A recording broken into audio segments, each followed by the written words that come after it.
Hello, beautiful people. You've just landed on the fiction world. Today's featured story is what if Izuku was betrayed and became the Ghost Rider with a Hellfire breeding harem of Rias, Akeno and all DxD girls. If you're new here, welcome to the family. Hit subscribe and the notification bell. And if you're returning, you know the drill, like and share. Enough talk, let's get into the story. Chapter 1, Ashes and Arrival. The first blast took him in the chest. Izuku Midoriya staggered backward, green lightning flickering and dying around his shattered arm. Blood filled his mouth. He spat it out and tried to understand what he was seeing. Katsuki Bakugo stood 15 feet away, palms smoking, face twisted into something Izuku had never seen before. Not anger. Not even hatred. Something worse. Conviction. Stay down, Deku. Bakugo's voice cracked. Just, stay down and this'll be quick. Kaken, Izuku coughed blood. What are you? Another explosion. This one from the left. Todoroki. His fire burned a line across Izuku's ribs, and Izuku screamed as he hit the ground rolling.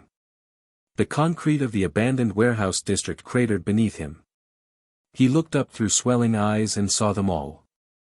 Uraraka with tears streaming down her face, hands raised, ready to float him into a kill zone. Ida standing rigid, engines primed, jaw clenched so tight it looked like his teeth might shatter. Kirishima hardened but not meeting his eyes. Kaminari crackling with electricity. Jairu with her jacks extended. Momo with a cannon already materialized and aimed. Class 1A. His class. His friends. Why? The word came out broken. Why are you? The commission explained everything. Todoroki's voice was flat. Cold. One for all is too dangerous. You're too dangerous. The previous users went insane, Midoriya. All of them. It's only a matter of time before you do too. That's a lie, I talked to them, they're not, Hawks showed us the files. Uraraka's voice shook but her hands didn't waver. All Might knew. He knew you'd eventually lose control and he gave you the power anyway. The commission, they said if we didn't stop you now, you'd kill thousands. Maybe millions. Izuku tried to reach for one for all. Tried to feel the vestiges, the previous users, the power that had become as natural as breathing. Nothing. Cold emptiness where the warmth should be. We're sorry, Midoriya. Ida's voice broke. We voted. It was unanimous. This is for the greater good. You voted? Izuku surged to his feet on sheer adrenaline and fury. Even without one for all responding, he was still fast, still trained, still, a wing blade sliced across his back. He fell forward and rolled over to see Hawks descending from the sky, red wings spread wide, feathers orbiting him like a halo of knives. Sorry, kid. Hawks didn't sound sorry. He sounded tired. You were gonna be the greatest. We all knew it. That's exactly why you have to go. The commission ordered this. Izuku understood now. His analytical mind, even through the pain, pieced it together. They were afraid of me. Of what I'd become. So they fed everyone lies and, they're not lies. Hawks landed softly. One for all does corrupt its users eventually. The commission's been tracking it since All Might first appeared. Why do you think he was so adamant about retiring? He felt it starting. The rage. The hunger for more power. He passed it to you hoping it would reset the corruption, but it didn't. The vestiges confirmed it. The vestiges would never, we suppressed them. Hawks smiled without humor. New quirk the commission developed. Specifically for you.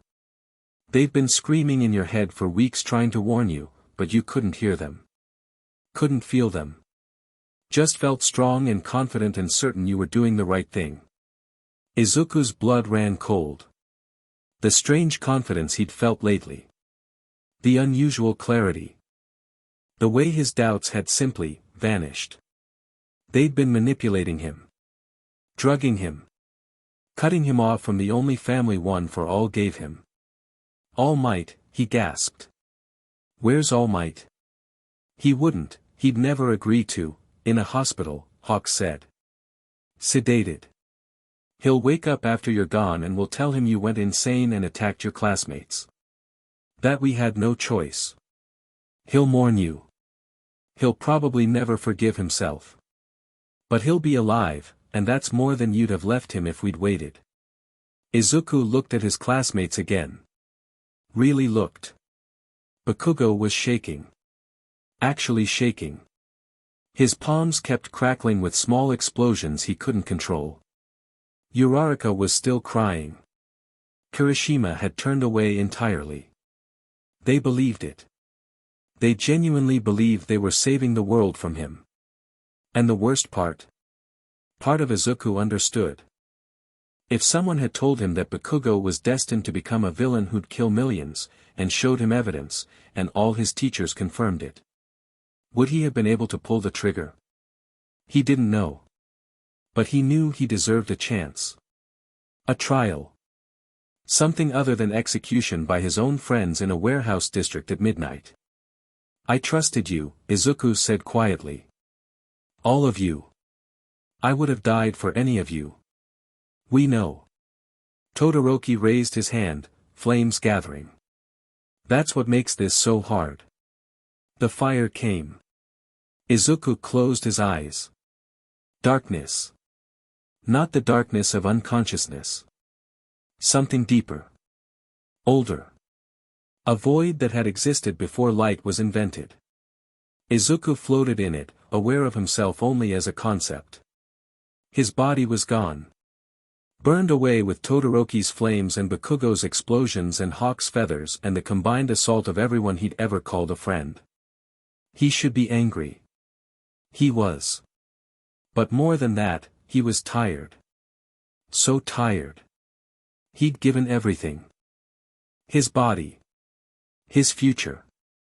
His dreams. All for a society that had decided he was too dangerous to exist. Maybe they were right. Maybe One for All was corrupting. Maybe he would have gone insane eventually.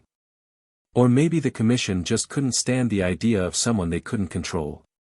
Either way, it didn't matter now. He was dead. Gone. His story was over before it really began. Is it? The voice came from everywhere and nowhere. It wasn't sound, it was sensation. Like fire in his chest and ice in his spine and the screaming of 1,000 damned souls all compressed into 2 words. Izuku tried to speak. Failed. Tried again. Who are you? I am what they made me. The first angel to rebel. The consequence of divine cruelty. I am Zerithas, the spirit of vengeance, and I have watched you, Izuku Midoriya. Watched me. Your suffering drew me. Your righteousness. Your fall. You burned so bright with the desire to save others that when they cut you down, the light of it reached even my prison. In the darkness, something moved. Izuku couldn't see it, but he felt it. Vast. Ancient. Hungry in a way that had nothing to do with food. They sinned against you. Your classmates. Your teachers. The system you served. They took everything you gave and rewarded you with death. Yes. Do you want vengeance? Izuku considered the question seriously. He thought about Bakugo's face. About Uraraka's tears. About Hawk's tired justifications. Did he want vengeance? I want them to understand what they did. I want them to feel what it's like to be thrown away by everyone you trusted. That is vengeance. You merely lack the fire to claim it. Fire? I can give you fire. Not the corruption your enemies feared, that was always a lie. I can give you purpose. Power. A second chance in a world far from the one that destroyed you. What do you want in return? A pause. The present seemed almost surprised. You ask what I want. So few do. They simply grab at power and worry about the price later. I've learned that everything has a price. Usually paid by someone who didn't agree to it. Wise. Very well. I need a host. A rider.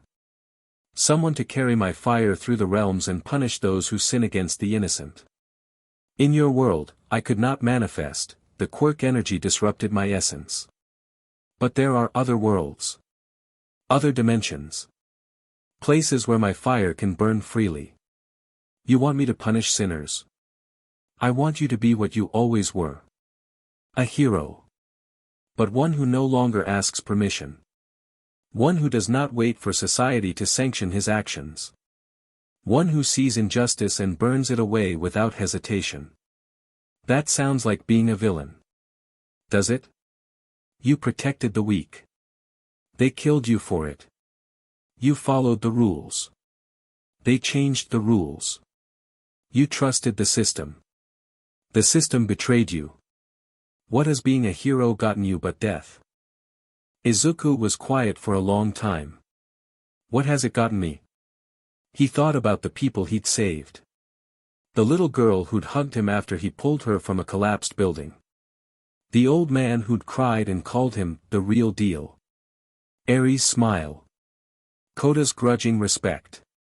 It got me those moments. Those people. Even if everything else was a lie, those moments were real. Then take my fire and have more of them. I do not ask you to become a monster. I ask you to become what monsters fear. Izuku felt something in him shift. The anger was still there, but it wasn't consuming him. It was fuel. Energy. Purpose. He'd wanted to be a hero who saved people with a smile. Maybe it was time to be a hero who saved people with fire. All right, Zerithas. You have a deal. Then burn, Izuku Midoriya. Burn and rise. The darkness exploded into green. Kaneko Tuju hated patrol duty. Not because it was dangerous, danger was fine. She was a rook. Danger bounced off her. She hated it because patrol duty was boring. Walk around Kuo town. Sense for supernatural disturbances. Report back to Rias. Repeat for 4 hours. Nothing ever happened in Kuo. It was the most peaceful territory in the entire underworld sphere of influence. Rias Grimory's domain through inheritance, protected by treaty, ignored by anyone who mattered. Kaneko's cat ears, hidden by magic, twitched beneath her hair. She paused mid-step on the empty sidewalk. Something was wrong. The air tasted like ozone and burning copper. Her Nikomata senses, usually dormant, surged to life without her permission. Every instinct she'd spent years suppressing screamed at her to run. Then the sky tore open. A column of green fire, bright as a star, hot enough that she felt it from 3 blocks away, punched through reality itself and slammed into the park across the street. The impact crater spread in an instant, vaporizing trees, melting playground equipment, turning the night to day. Kaneko didn't run. She probably should have. Instead, she crept closer, staying low, white hair plastered to her head by the supernatural wind. Her phone was already out, texting Rias, major energy event. Park District. Come fast. The fire died down as she reached the crater's edge. In the center, a young man lay motionless. Human-looking. Green hair, singed and wild. A school uniform she didn't recognize, burned almost beyond identification. His body was covered in wounds that were healing even as she watched, skin knitting together, bones popping back into place with wet crunches. His eyes opened. They were green. But behind the green, something else flickered. Something orange. Something burning. He sat up with a groan and looked at his hands like he'd never seen them before. What, where? Kaneko's instincts warred with each other. The power coming off this guy was insane. Like standing next to a forest fire. Every survival sense said to run. But he was also clearly confused. Lost. He looked around the destroyed park with the expression of someone who had no idea how they got there. Then he saw her. They stared at each other across the smoking crater. Are you okay? His voice was rough but concerned. Worried. About her. Even though he was the one who'd just fallen from the sky. Kaneko blinked. I'm fine. You're the one in the hole. He looked down at himself. At the crater. At the melted swing set. Oh. I'm sorry about the park. You're apologizing. I mean, yeah. I didn't mean to blow it up. I don't even know where I am. He tried to stand and his legs gave out. He caught himself on one knee, grimacing. Okay. Standing is harder than expected. Kaneko found herself walking into the crater. She didn't know why. Her body just moved. The heat intensified as she got closer, but it wasn't painful. It felt like sitting near a fireplace in winter. Warm. Safe. Which was insane, because she was walking toward an unknown entity who just punched a hole in reality. She offered him her hand. He stared at it for a moment. His eyes were wet. You're helping me. You look like you need it. He took her hand. His grip was strong but careful, he was clearly holding back, afraid of hurting her. She pulled him to his feet and he swayed, almost falling into her before catching himself. Sorry. I'm sorry. I'm not usually this, he cut off, swallowed hard. Thank you. For helping me. I know I probably look scary right now. Seen scarier. Kaneko said it flatly, but she meant it. She'd seen devils and monsters and her own sister go insane with power. This guy. He was beat up and confused, but he didn't feel evil. He felt sad. Incredibly, deeply sad. I'm Kaneko, she offered. Izuku. Izuku Midoriya. Not from around here. No. He laughed hollowly. I'm really not from around here. The sound of wings made them both look up. Rias Gremory descended from the sky, crimson hair flowing, accompanied by Akeno Himejima. Both were in their school uniforms, they'd clearly left immediately without stopping to change. Rias landed at the crater's edge, power of destruction crackling around her hands, ready to fight. Then she got a good look at Izuku and the energy sputtered out. She'd been expecting a monster. A threat. Something from the dimensional gap or the underworld's depths. Instead, she saw a teenage boy about her age, covered in healing wounds, leaning on Kaneko like she was the only thing keeping him upright. His eyes met hers and she saw pain. Betrayal. Loss. She saw herself. Era, Akeno murmured, drifting down beside Rias. This is interesting. Who are you? Rias asked, keeping her voice neutral. Authoritative. The Era's tone she'd been trained to use since birth. My name is Izuku Midoriya. He straightened, clearly fighting to stand on his own. To show respect. I don't know where I am. I don't know what you are. But I'm not here to hurt anyone. I don't even know how I got here. Rias studied him. Her senses reached out, probing his energy signature, and she almost recoiled. The power inside him was vast. Inhuman. Old in a way that devils rarely encountered, something that had existed before their kind crawled out of the darkness. But his words felt true. She didn't sense deception. What are you? Human. He paused. I was human. I'm not sure what I am now. That fire wasn't human. No. It wasn't. His jaw tightened. I made a deal. To survive. I'm still figuring out what that means. Akeno's eyes sparkled with curiosity. Lightning danced between her fingers as she circled closer, examining him like an interesting specimen. A deal? With what? A devil? I don't recognize this energy signature. Not a devil. Something, older. He called himself Zerithas. The spirit of vengeance. Rias and Akeno exchanged a look.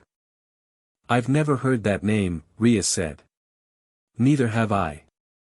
Akeno tilted her head. Fascinating. Kaneko tugged on Rias's sleeve. He's not lying. I can tell. You can. Smell it. He's confused and scared and angry, but not at us. He's not a threat. Not right now. Rias considered. The smart thing would be to report this immediately to the underworld authorities. An unknown entity of this power level appearing in her territory. That was exactly the kind of thing the Satans needed to know about. But if she reported him, he'd become a political tool. Just like she was. A piece on someone else's board. She knew that feeling too well. Akeno.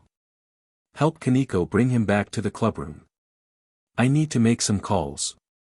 You're taking him in. Akeno raised an eyebrow. Bold move, Rias.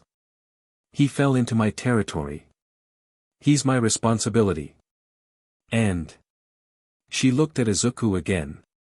At the wound still slowly healing. At the exhaustion in his eyes. He needs help. That's what we do, isn't it?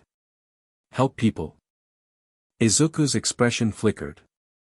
Something broke in his eyes and rebuilt itself. Thank you, he said quietly. You have no idea how much, thank you. Rias didn't know what to say to that. So she just nodded and launched herself into the sky, already composing messages in her head. The occult research club wasn't what Izuku expected. Actually, that wasn't true. He didn't know what to expect. He'd just learned that devils were real, that he was in another dimension, and that the green fire living in his chest could turn him into something with a skull for a face. So a fancy Victorian-style clubroom in an old-school building? Sure. Why not? He sat on a leather couch, a blanket wrapped around his shoulders, holding a cup of tea that Akeno had pressed into his hands. Kaneko sat across from him, eating snacks and watching him with unblinking golden eyes. A blonde girl named Asia had healed his wounds with glowing green energy that felt like sunlight, and now she hovered nearby, clearly worried about him. So, Rias said, settling into the chair behind her desk. Let's start from the beginning. Where are you from, Izuku Midoriya? He took a breath. Told them. Not everything. The words were hard to get out. But enough. Another world. A world where people had superpowers called quirks.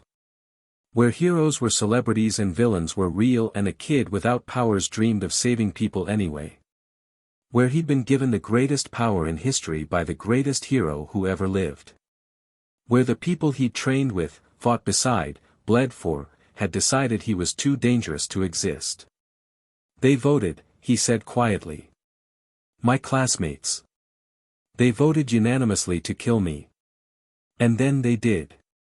The room was silent. Asia had tears streaming down her face.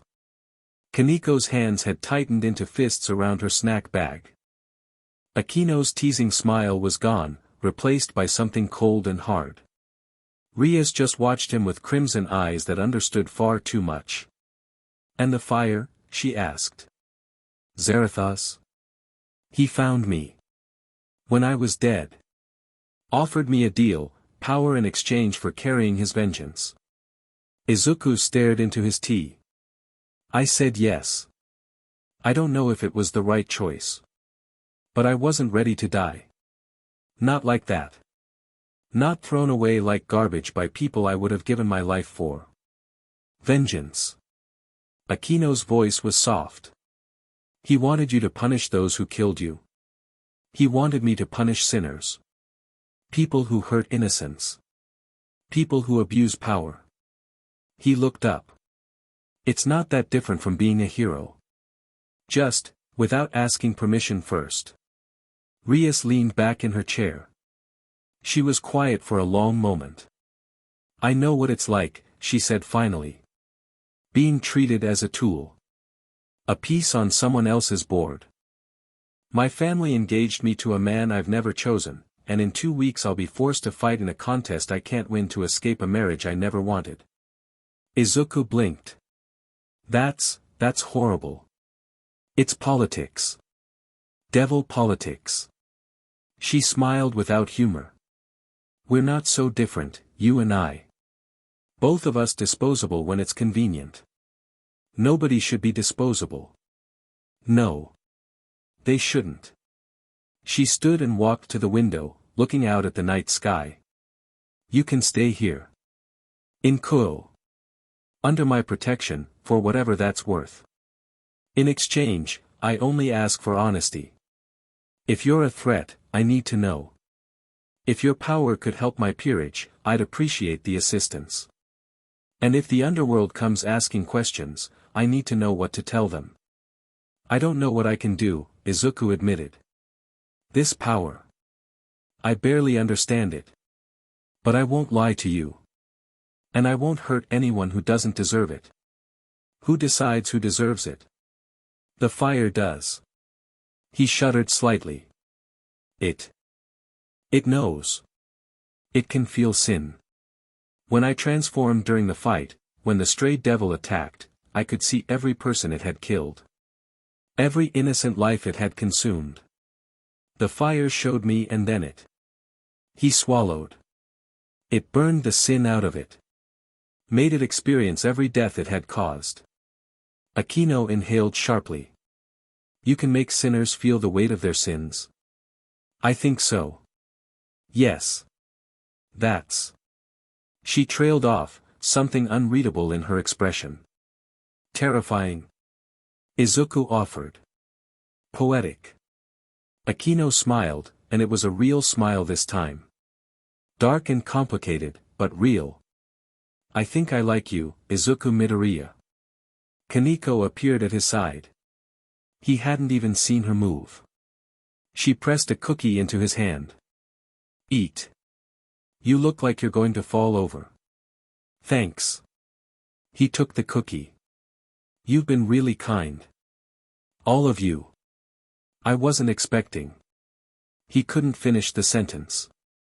You weren't expecting people to help you, Asia said softly. She sat down next to him, close but not touching, radiating warmth and gentle concern. After what happened to you, I understand. But we're not them. We won't hurt you. You don't know me. How can you be sure? I can feel it. Your heart. She touched her own chest, where the green glow of her sacred gear pulsed. When I healed you, I felt it. So much pain. So much hurt. But underneath it, you're kind. Genuinely kind. The kind of person who wants to save people even when he can barely save himself. Izuku stared at her. Tears prickled at his eyes and he blinked them back furiously. You remind me of All Might, he said. He was the hero who believed in me when no one else did. Who gave me a chance when everyone said I couldn't be a hero. What happened to him?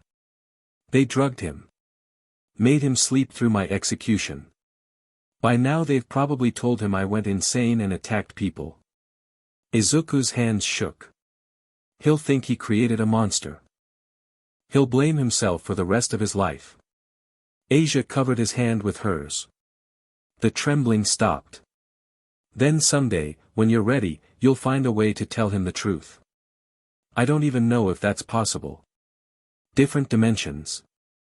You're here, she said simply. That means there's a connection. Where there's a connection, there's a path. We'll find it. We.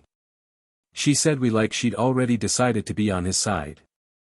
Izuku looked around the room. Rias watching him with understanding and calculation in equal measure. Akeno with her complicated smile and dark eyes that saw too much. Kaneko quietly offering him snacks like a small angry cat. Asia holding his hand like it was the most natural thing in the world. Strangers. All of them. But they'd helped him. Without hesitation. Without demanding payment first. Maybe this was what Zerithas meant. A second chance in a world far from the one that destroyed him. Thank you, he said. All of you. I don't know if I can trust anyone again. Not fully. But I want to try. If you'll let me. We'll let you, Rias said. Now get some sleep. You look like death warmed over. Technically accurate. She snorted. It was the most undignified sound he'd heard her make, and it made her seem suddenly younger. More human, or whatever the devil equivalent was. Guest rooms down the hall. Asia will show you. We'll talk more tomorrow. Asia helped him stand. He was steadier now, the fire in his chest pulsing with quiet warmth rather than desperate heat. She led him through the old building, pointing out rooms and features, chattering softly about nothing important. It was nice. Normal. The kind of thing that had been stolen from him. The guest room was simple but comfortable. A bed, a desk, a window overlooking the school grounds. Asia lingered at the door. If you need anything, I'm just down the hall. I don't sleep much anyway. Why not? She smiled sadly. Bad memories. The church I grew up in, they weren't kind to me, in the end. When they found out my sacred gear could heal devils and fallen angels, they called me a witch. Cast me out. They threw you away too. Yes. But Rias found me. Gave me a new home. A new family. Her smile warmed. Maybe she can do the same for you. Maybe. He hesitated. Asia. The fire, Zerithas' fire, it burns people who have sinned. But when I was near you, it didn't react at all. It actually felt calm. Is that strange? He said it would burn sinners. But you, it's like you don't even register. Asia blushed. I'm not perfect. I've made mistakes. That's not what I mean. It's not about perfection. It's about. He searched for the right words. Intent? Heart? I don't know. But the fire doesn't want to hurt you. It wants to protect you. Her eyes went wide. Really? Really? She was quiet for a moment. Then she stepped forward and hugged him. Izuku froze. When was the last time someone had hugged him? He couldn't remember. The suppression of One for All had stolen weeks of memories, left everything fuzzy and wrong. But this was clear. Real. Warm. Asia pulled back, still blushing, and ducked her head. Get some rest, Izuku. Tomorrow's a new day. She left. The door closed softly. Izuku sat on the bed and stared at his hands. Green fire flickered across his knuckles, gentle and controlled, nothing like the explosive pillar that had torn open the sky. They are good, Zerithas murmured in his chest. Not words, impressions. Feelings. The young ones. I taste no great sin on them. What about Rias? Akeno? The heiress carries burdens but little sin. The shrine maiden. A pulse of complicated emotion. She carries shame. Guilt. Not for crimes committed, but for blood inherited. She hates a part of herself. Can you tell what that part is? Not yet. But her lightning, it resonates with our fire. She is more than she appears. Most people are. Izuku lay back on the bed and closed his eyes. The fire settled into a low burn in his chest, warming him from the inside, keeping the darkness at bay. Tomorrow he'd have to face his new reality. Learn about this world. Understand what he'd become. But tonight, for the first time since his death, he slept without nightmares. Across town, in a shabby apartment building, a man laughed as he watched footage on his laptop. The footage was grainy, security camera quality, but the pillar of green fire was unmistakable. So was the energy signature, once you knew what to look for. Well, the man murmured, stroking the sword at his side. Something new in Kuo. Something powerful. Kokabiel will want to know about this. He pulled out a black feather and spoke into it, transmitting to his masters. Freed Selzen reporting. We have a situation. In the underworld, in a castle that dwarfed mountains, Surzek's Lucifer looked up from his paperwork. You felt that too? He asked. His queen, Graphia Lucifuge, nodded. Her expression was as stoic as ever, but he'd known her long enough to see the concern beneath. An dimensional breach in Kuo town. Lady Rias's territory. The energy signature is unlike anything in our records. Should I be worried about my little sister? The entity appears contained for now. But the power level. Graphia paused. If it's hostile, Lady Rias's peerage may not be sufficient. Surzek considered. His first instinct was to rush to his sister's side, crush any threat to her personally. But Rias would never forgive him for undermining her like that.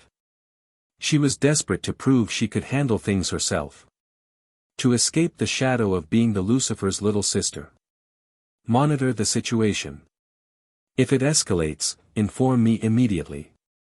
Otherwise, let Rias handle it. As you wish, Lord Surzek. Graphia turned to leave, then paused. There's also the matter of the Phoenix engagement. Lord Riser has moved to accelerate the timeline. The raiding game is now scheduled for 2 weeks from today. Surzek sighed. Of course he has. He's probably nervous about the new variable. Shall I intervene? No. If Rias is going to escape that marriage, she needs to do it herself. Any interference from me will only make the other noble houses push harder. He ran a hand through his crimson hair. I hate this. I hate watching her struggle when I could solve it with a word. You do it because you love her. You want her to be strong. Is that love? Or is it just a different kind of cruelty? Graphia didn't answer. Some questions didn't have good answers. She bowed and left, and Surzek returned to his paperwork, but his mind was far away. In Kuo town. Where something old and powerful had just woken up. Izuku woke to sunlight and the smell of cooking food. For a moment, he didn't know where he was. The room was unfamiliar. The bed was too comfortable. The air smelled different, cleaner, somehow, like mountains and possibility. Then memory crashed back. Death. Fire. Deal. New world. He sat up slowly, taking stock. His body felt good. Better than it had in months, actually. The wounds were fully healed. The exhaustion was gone. And the fire in his chest pulsed with quiet energy, ready but not demanding. You slept well, Zerithas observed. The innocent one's healing helped. Her light soothes what burns. Asia. She is pure in a way I rarely encounter. Not naive, she has seen cruelty. But her heart remains uncorrupted. She is restful. Izuku filed that away and got out of bed. He was still wearing his burned uniform, which was a problem. He didn't have any other clothes. Someone knocked on the door. Izuku? Are you awake? Asia's voice. I brought breakfast. And clothes, Kiba said you could borrow some of his.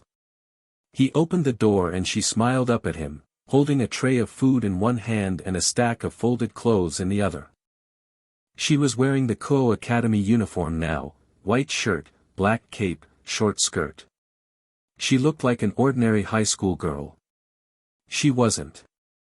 None of them were. But she was trying to make him feel welcome, and that mattered more than anything else. Thank you. He took the offerings and stepped aside. Do you want to come in? Or is that, I don't know how things work here. It's fine. She stepped inside, looking around the room like she was checking if he'd broken anything. How did you sleep? Better than expected.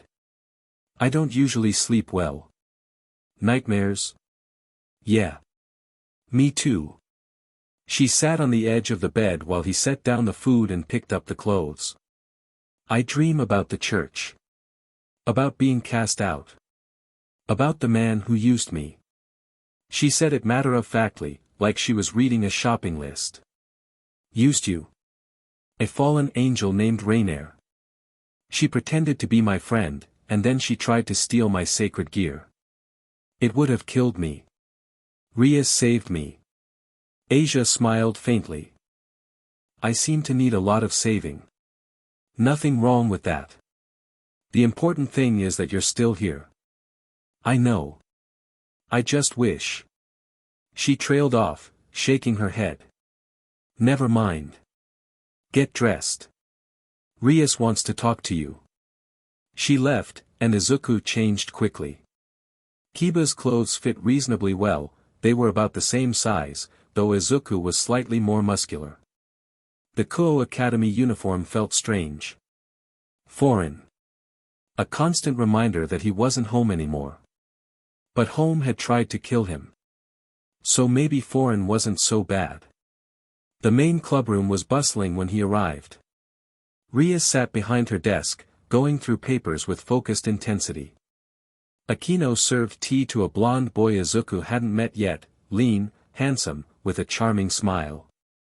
Kaneko was curled up on a couch, eating snacks and ignoring everyone. And Asia sat near the window, reading a book. Ah, you're awake. The blonde boy stood and extended his hand. Kiba Yuto. It's nice to meet you, Izuku. His handshake was firm but not aggressive. Izuku's analytical instincts kicked in automatically, this guy moved like a fighter. Smooth, economical, always balanced. A swordsman, probably. Nice to meet you too. Thanks for the clothes. It's no trouble. We look about the same size. Kiba's smile was friendly, but his eyes were sharp. Assessing. Rias told me about your situation. I'm sorry for what happened to you. Thanks. Izuku didn't know what else to say. If you want to spar sometime, let me know. I'd like to see what you can do. I'd like that too. Rias looked up from her papers. Good. You two can practice this afternoon. But first, we need to discuss the situation. She gestured for Izuku to sit. He took a chair near the center of the room, acutely aware of everyone's eyes on him. The underworld knows something happened last night, Rias said. The energy signature of your arrival was too big to hide. I've been fielding inquiries all morning. So far, I've told them it was a minor dimensional anomaly that I'm investigating personally. Will they accept that? For now. But if you do anything that draws attention, transform publicly, fight anyone important, destroy property, they'll demand answers. And if they learn what you really are, they'll either want to recruit you or eliminate you. Neither of those sounds great. No. They don't. Rias leaned forward. Which brings me to my proposal. You need protection. Time to understand your powers. A cover story that explains your presence. I can provide all of that. In exchange for what? Your help. With the rating game coming up, I need every advantage I can get. And your power. She shook her head. I've never sensed anything like it. Even partial access to that fire could be the edge we need against Riser. The guy you're supposed to marry. The guy I'll die before I marry. Her voice was cold steel. The rating game is my only chance to escape the engagement. If I win, the contract is void. If I lose, I become Riser Phoenix's wife and my life is effectively over. That's insane. Who came up with that system? Old devils. Dead devils. But their traditions live on. Bitterness dripped from every word. In the underworld, women are still property when it's convenient. Bloodline matters more than choice. And I'm the Gremory heiress, my children will determine the future of our family line. Of course I don't get a say in who fathers them. Izuku's hands tightened into fists. Green fire flickered at his knuckles. I don't know much about devil politics, he said quietly. But I know what it's like to be treated as a tool. To have your entire worth reduced to what you can do for other people. And I know that anyone who forces someone into a marriage like that is wrong. Will you help me? Yes. Rias blinked. Just like that. You don't want to negotiate. Demand guarantees. You helped me when you didn't have to. You could have reported me to your authorities. Instead you gave me shelter, food, healing. He met her eyes. In my experience, that kind of kindness is rare. So yes. I'll help you. Just like that. She was quiet for a long moment. When she spoke again, her voice was softer. You're very strange, Izuku Midoriya. I've been called worse. Akeno laughed. I like him more every minute. Me too, Kaneko muttered through a mouthful of chips. Asia just smiled. Kiba cleared his throat. So what's the plan, Rias? We have 2 weeks until the raiding game. That's not much time to integrate a new ally and develop strategies against Riser's peerage. No, it isn't. Rias stood and walked to a whiteboard that Izuku hadn't noticed before. Which is why we're starting now. Izuku, I know you're still recovering, but I need to understand what you can do. Can you give me a demonstration? Nothing too dramatic, just enough to establish a baseline. Izuku stood. I can try. I'm still figuring this out myself. That's fine. Let's start simple. Can you summon the fire without fully transforming? He focused inward, reaching for the warmth in his chest. The fire responded eagerly, rising through his body, filling his veins with green light. Flames erupted from his hands, bright, vibrant, casting dancing shadows across the room. Good. Very good. Rias circled him, studying the flames. Can you shape them? Create constructs. Izuku concentrated. The fire twisted, forming a rough sphere, then a spiral, then, hesitantly, something that almost looked like a chain. Sort of. It's easier when I'm fully transformed, I think. The chains especially. Show me. Transform. He hesitated. Are you sure? The first time was intense. We can handle intense. All right. He let go. The fire surged. His skin burned away, not painfully, but completely, replaced by bone and green flame. His skull ignited like a torch. Chains materialized from nowhere, wrapping around his arms, extending into the air, tipped with hooks and spikes that gleamed in the firelight. The temperature in the room spiked. Then plummeted. Then spiked again. Everyone was on their feet, instinct screaming, even though Izuku hadn't moved aggressively at all. This form is power, Zerithas rumbled through him. His voice was deeper now, echoing strangely. In this form, we are judgment incarnate. Sin cannot hide. Evil cannot escape. Holy, Kiba's hand was on his sword before he could stop it. Everyone calm down. Rias's voice was steady, though her power of destruction crackled around her defensively. He's still Izuku. Right? We are Izuku. And we are also more. The rider turned his burning skull to look at each of them in turn. The small one carries no sin.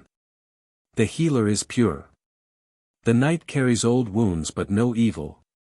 The priestess hides pain behind smiles, but her heart is good. His flaming gaze settled on Akeno last. And you? You carry shame for blood you did not choose. But you have not sinned. You are not your father. Akeno went pale. How did you? We see truth. We cannot be deceived. Izuku forced himself to transform back. The fire receded, flesh and skin reforming, until he was human again, panting slightly, sweat on his brow, but steady. Sorry. Zerithas, he can read people. See their sins. Their pain. He looked at Akeno. I'm sorry.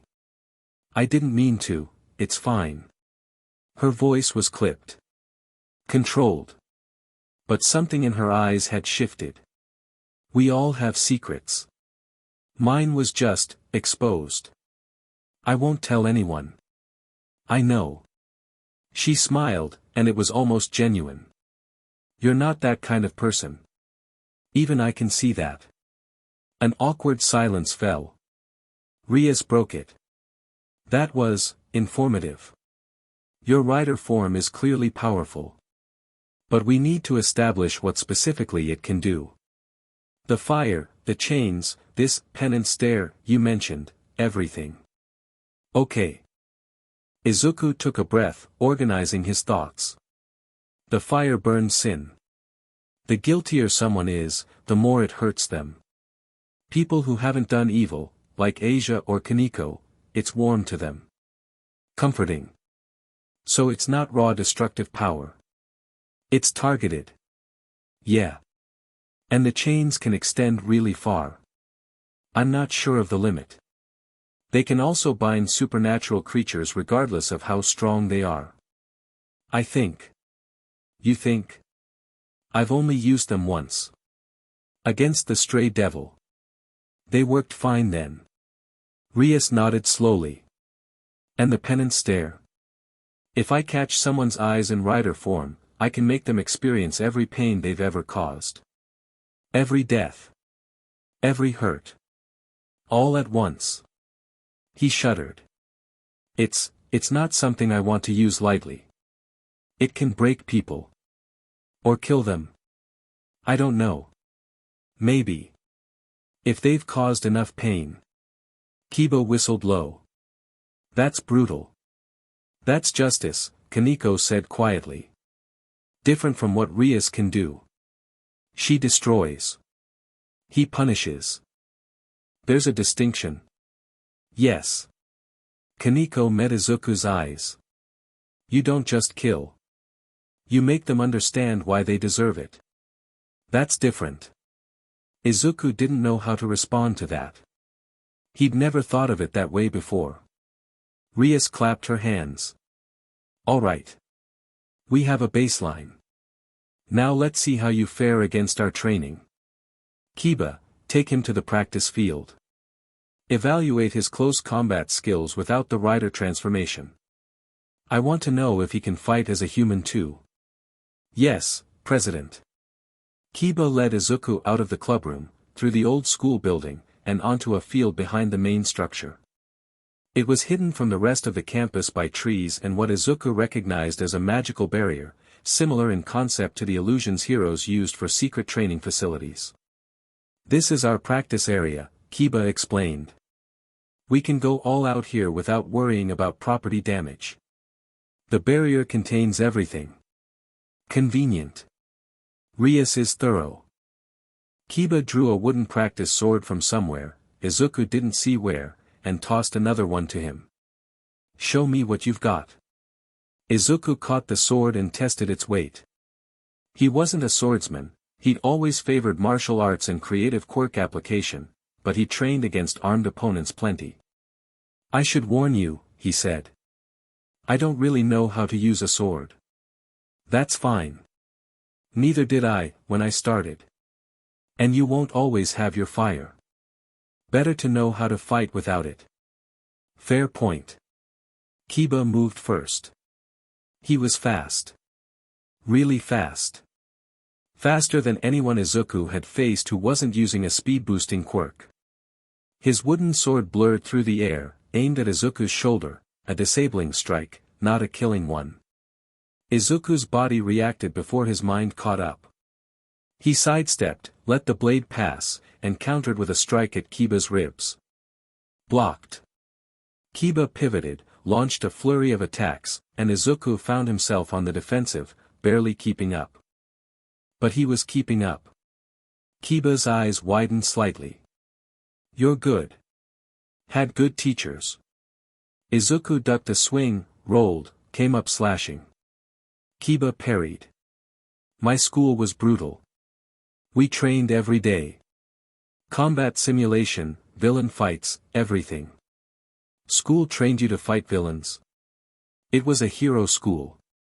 Training heroes to fight villains and save people. And they still betrayed you. Kiba's next strike was harder, faster, fueled by something personal. After everything you went through together. They thought they were protecting people. From me.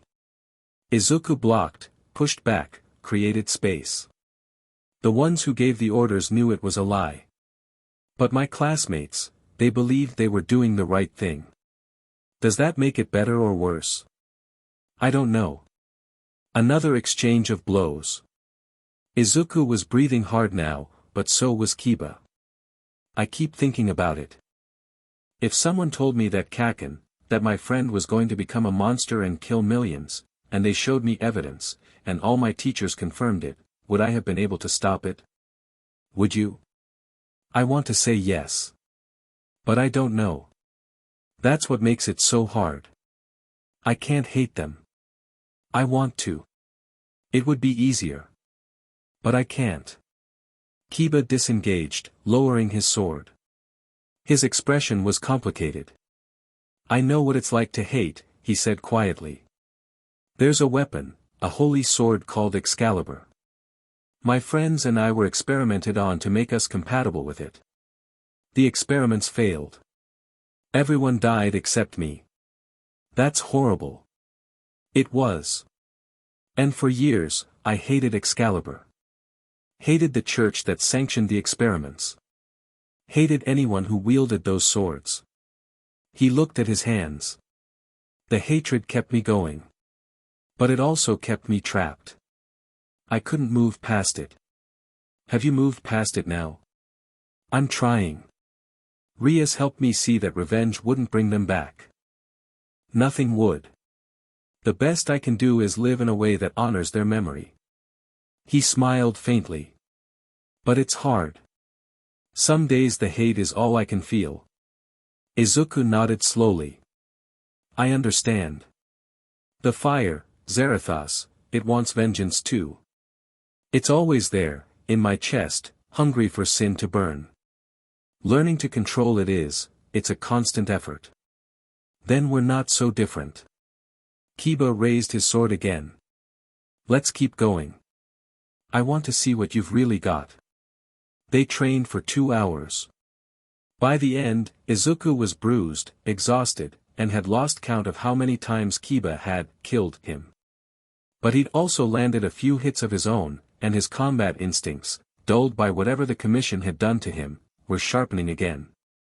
He'd forgotten what it felt like. To train. To improve. To push himself without fear that someone was waiting to cut him down. When they finally stopped, both of them collapsed on the grass, staring up at the sky.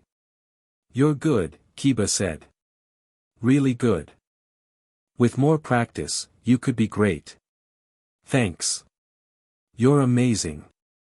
I've never fought anyone that fast. I've had centuries to practice. Centuries.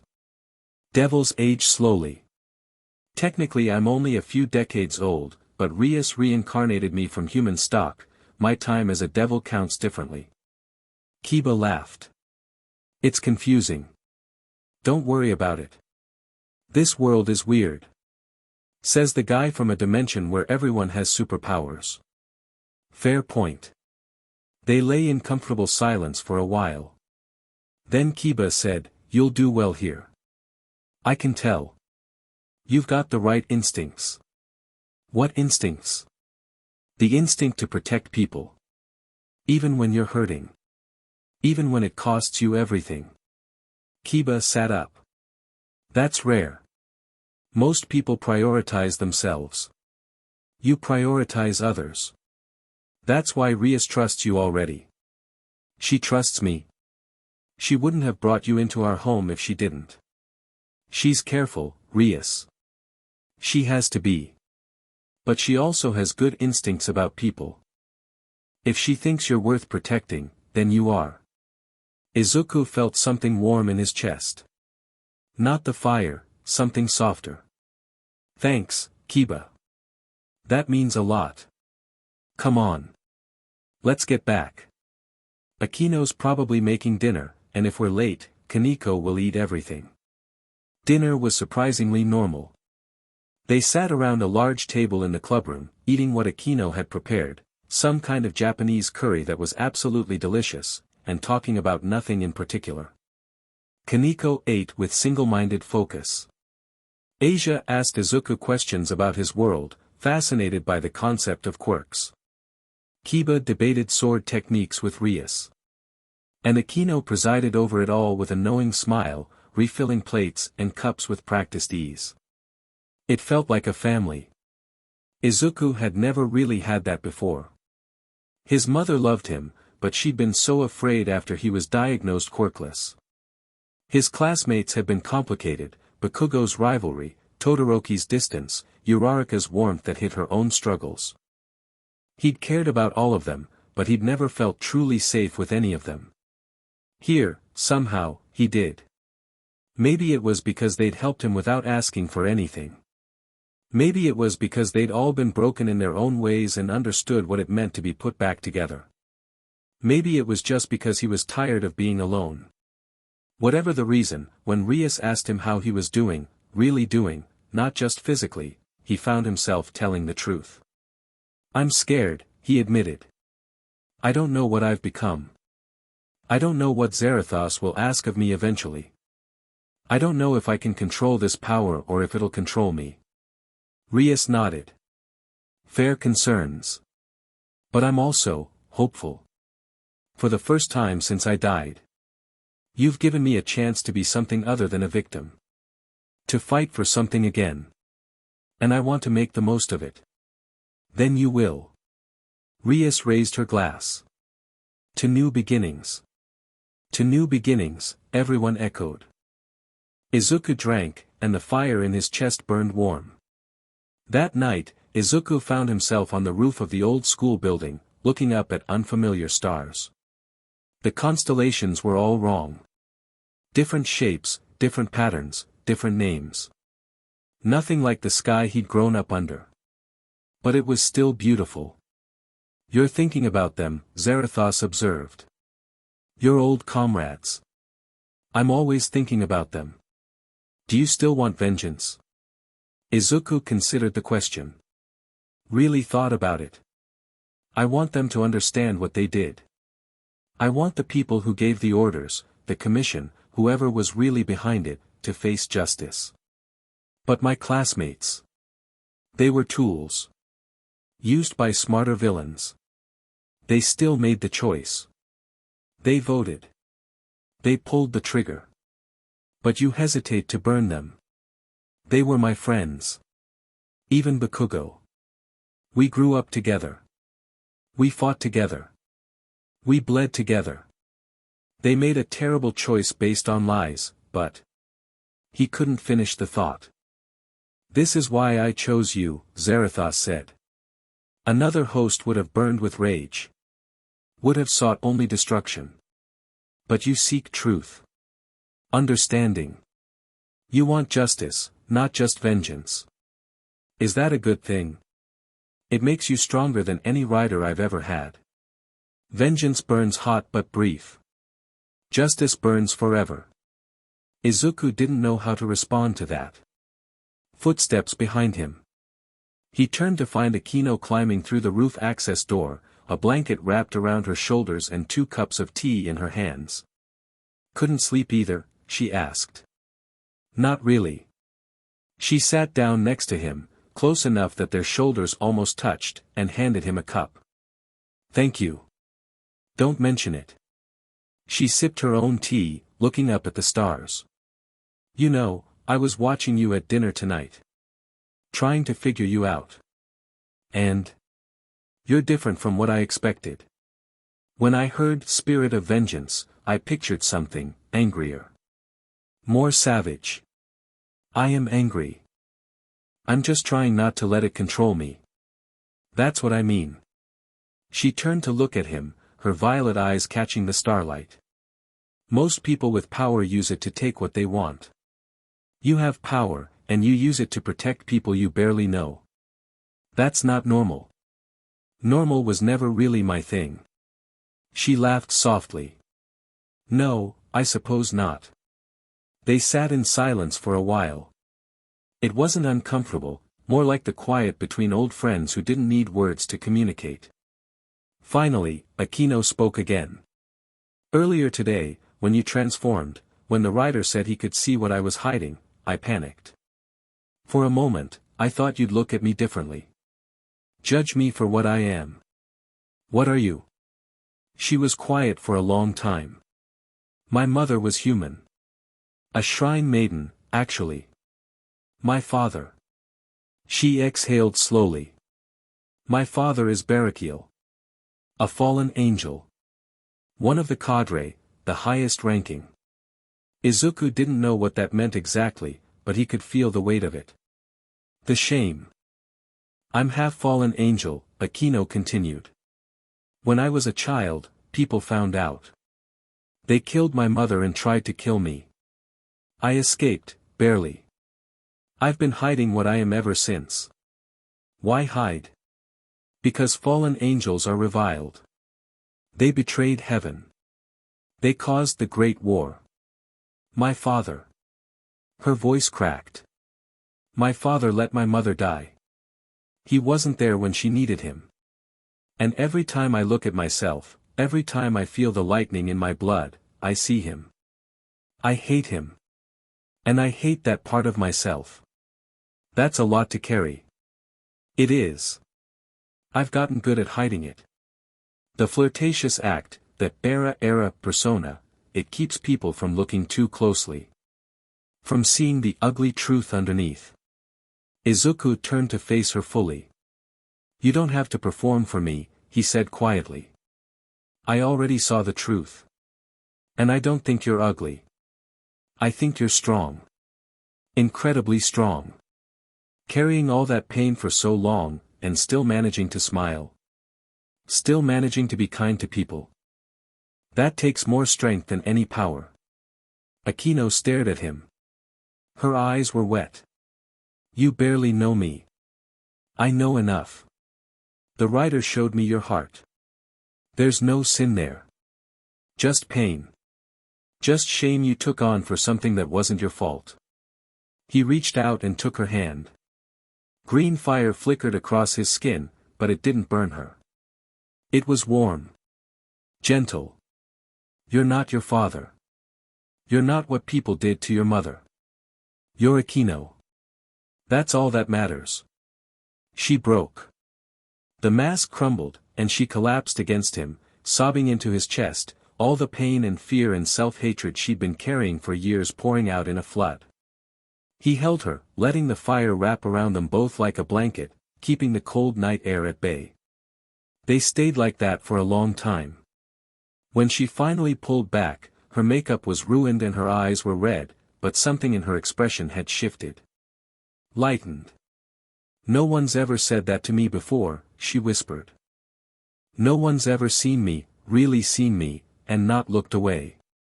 Then everyone else was blind. She laughed, a real laugh, wet with tears but genuine. You're going to be trouble, Izuku Midoriya. Probably. Good. I could use some trouble.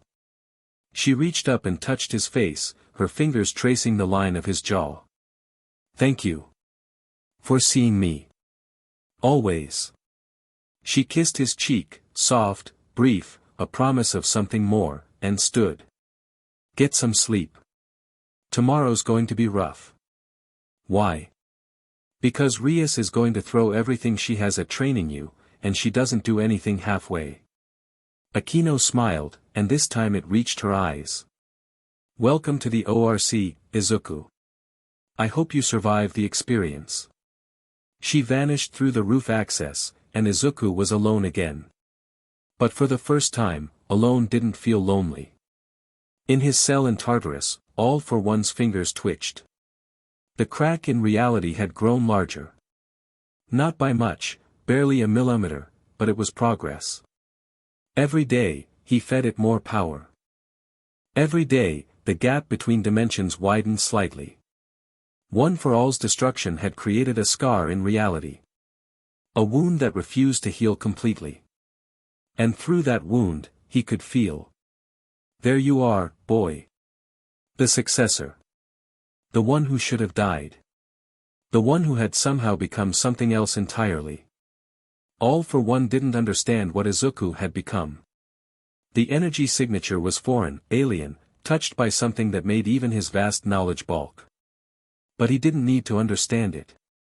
He just needed to reach it. And take it. Soon, boy. Very soon. Death couldn't keep you from me.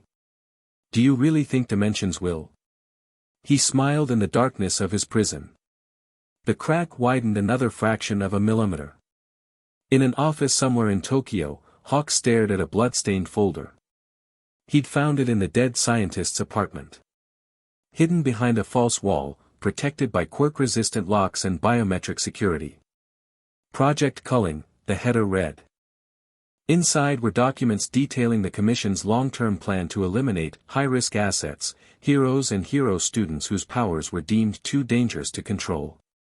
Izuku Midoriya's name was at the top of the list. But he wasn't alone. Katsuki Bakugo was on there too. His unstable temperament and explosive power made him a liability. Shoto Todoroki. His connection to endeavor and potential to surpass him. Even Hawks himself was listed, flagged for concerning independence and resistance to Commission oversight. They weren't protecting people. They were eliminating threats. Anyone who might challenge their control. Hawks closed the folder and sat in the darkness for a long time. He'd helped kill a kid. A good kid. Because he believed the lies they told him. He couldn't undo that. But maybe he could make it mean something. He pulled out his phone and dialed a number he'd sworn he'd never use. This is Hawks. I need to talk to someone about the Hero Public Safety Commission. Someone I can trust. On the other end of the line, a voice answered, I've been waiting for this call. Below the ORC building, in the shadows between shadows, a figure watched. Mephisto adjusted his hat and smiled. Everything is proceeding nicely, he murmured to no one. The writer bonds with his new allies. The war in heaven stirs. The fallen one makes his moves. And through it all, the crack between worlds grows wider. He pulled out a pocket watch and checked the time. 2 weeks until the raiding game. 4 weeks until Kokabiel's gambit. 8 weeks until, but that would be spoiling things. He put the watch away and tipped his hat to the night sky. Sleep well, little rider. Enjoy your peace while it lasts. The real game hasn't even begun. He vanished without a trace.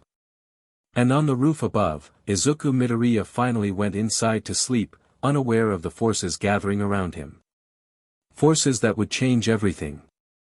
Chapter 2, Trial by Fire. Riser Phoenix arrived like he owned the place. Which, in his mind, he probably did. The guy just strolled into the ORC clubroom at 4 in the afternoon on a Tuesday, flanked by 2 gorgeous women in maid outfits, and looked around like he was inspecting property he'd already bought. Izuku had been sitting on the couch, going through a notebook full of observations about devil combat tactics. He'd filled 3 notebooks in 5 days. Old habits. So this is where my future wife spends her time, Riser said, running a finger along the bookshelf. Quaint. I suppose it has a certain, rustic charm. Rias stood behind her desk, power of destruction crackling at her fingertips. Her face was a mask of cold fury. You weren't invited, Riser. I don't need an invitation to visit my fiancée. He smiled, and it was the smile of someone who had never been told no in his entire life. The raiding game is in 9 days. I thought I'd come see how your little group is preparing for their inevitable defeat. We're not defeated yet. Semantics. He waved a hand dismissively. You have what, 5 pieces? 6. I have 15. All trained. All loyal. All eager to put you in your place. On cue, more women filed into the clubroom. Izuku counted them automatically, 15 total, including the 2 maids. All beautiful. All radiating various levels of power. A full peerage, exactly as Riser described. One of them, a girl with drill-like blonde hair and a haughty expression, stepped forward. Brother, must we waste time here? This is clearly a formality. Patience, Ravel. I want to savor the moment. Riser's eyes swept the room and landed on Izuku. And who's this? A new pet? Izuku closed his notebook and stood. The fire stirred in his chest, recognizing something it didn't like. Not evil, exactly. But arrogance so thick it was almost a physical presence. Izuku Midoriya. I'm a guest of Rias's household. A human guest. Riser laughed. How charitable. Keeping strays now, are we? He's not a stray. Rias's voice could have frozen lava. He's an ally. An ally. Riser's amusement didn't waver. What could a human possibly offer in a raiding game? Will he fetch water for your peerage between rounds? The fire surged. Izuku pushed it down, but green light flickered across his knuckles. I'm sorry, Izuku said quietly. I didn't catch your name. Riser Phoenix. 3rd son of the Phoenix clan. One of the 72 pillars of the underworld. He said it like reading off a resume of accomplishments. I am immortal, human. My flames cannot be extinguished. I regenerate from any wound. In the history of raiding games, I have never lost. Never. Never. That's a long streak. Izuku tilted his head. Must be nice, knowing you can't lose. Takes all the pressure off. Something flickered in Riser's expression. A crack in the smugness. Is that supposed to be an insult? Just an observation. Where I come from, the people who thought they couldn't lose were usually the first ones to fall. Izuku smiled without humor. They got comfortable. Stopped improving. And then someone hungry came along and ate them alive. The temperature in the room shifted. Riser's flames manifested around his shoulders, orange and gold and crackling with heat. You dare, Riser. Rias stepped between them. This isn't the raiding game. Control yourself. Control myself. He laughed, but there was an edge to it now. Your human pet insults me in my future wife's home, and you tell me to control myself? He's not insulting you. He's warning you. Rias's smile was sharp enough to cut. And he's right. You've never faced anyone who could actually threaten you. That's about to change. Is it? Riser looked at Izuku again, really looked, and for just a moment his eyes widened. He'd sensed something. A hint of the fire beneath Izuku's skin. What are you? Guess you'll find out in 9 days. Riser stared at him for a long moment. Then he laughed, genuinely this time, like he'd discovered something amusing. I like you, human. You have spirit. It will make breaking you that much more satisfying. He turned to Rias. 9 days, my love. Try to put up a fight. It's boring when they just surrender. He vanished in a burst of flame, his peerage following. The last to go was Ravel, who looked back at Izuku with an expression he couldn't quite read. Then they were gone, and the tension in the room collapsed like a puppet with cut strings. Well, Akeno said from the corner where she'd been watching. That was dramatic. He's always dramatic. Kiba had his hand on his sword hilt. Hadn't relaxed it even once during the entire confrontation. It's his whole personality. Kaneko walked over to Izuku and handed him a cookie. You made him nervous. I did. Saw it. In his eyes. When you talked about people who couldn't lose. She bit into her own cookie. He's never been nervous before. Rias sat down heavily in her chair. That was reckless, Izuku. Antagonizing him before the match, he was already antagonized by my existence. Might as well give him something real to worry about. Izuku accepted the cookie. Besides, I wanted to see how he reacted to pressure. Now I know. And? He's not used to it. His confidence is real, but it's brittle. Based on never being challenged, not on actually overcoming challenges. Izuku pulled out his notebook and started writing. His peerage is strong, I could feel their power. But they're also confident. Maybe too confident. They follow him because he wins, not because they believe in him. Rias leaned forward. You got all that from a 5-minute conversation. Where I come from, analyzing people was how I survived. I couldn't compete on raw power, so I learned to find weaknesses instead. He kept writing. Riser's weakness isn't physical. It's psychological. He's never had to fight for anything. Never had to struggle. If we can make him struggle, really struggle, his whole mental framework falls apart. And how do we make an immortal man struggle? Izuku looked up. The fire in his eyes wasn't metaphorical anymore, literal green flames danced in his pupils. We hurt him in ways he can't regenerate from. Training intensified after that. Rias had them working 16-hour days, pushing every member of her peerage to their absolute limits. Kiba ran sword drills until his hands bled. Kaneko practiced her rook strength against Izuku's Hellfire constructs. Asia worked on her healing speed, trying to patch up wounds faster than they could be inflicted. And Akeno. Akeno trained with Izuku directly. Her lightning and his Hellfire had a strange synergy they were still trying to understand.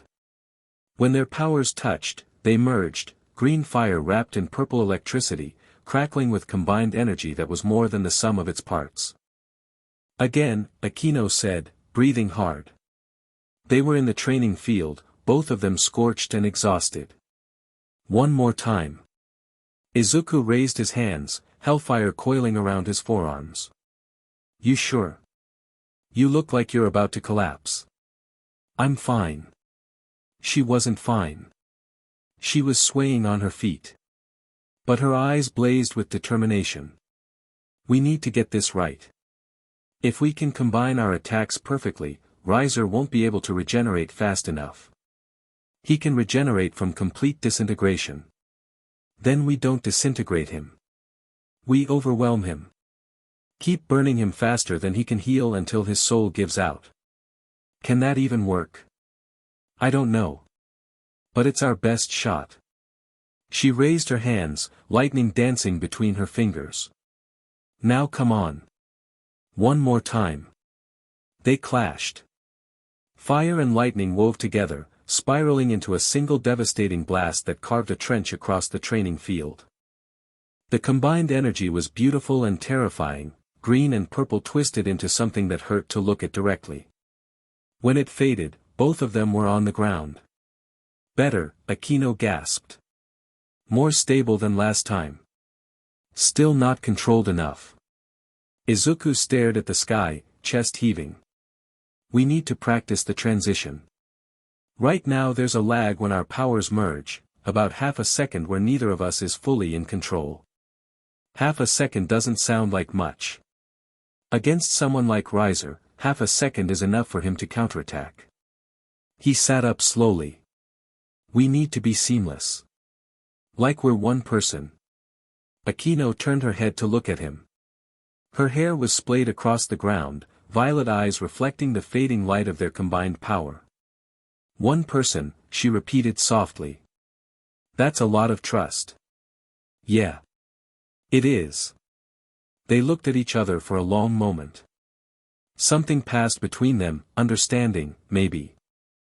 Or acknowledgement of what they'd shared on the roof that night. I trust you, Akeno said finally. I don't say that easily. I know. I trust you too.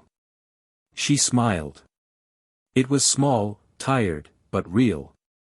Then let's do it again. And this time, try to read my movements before I make them. Anticipate.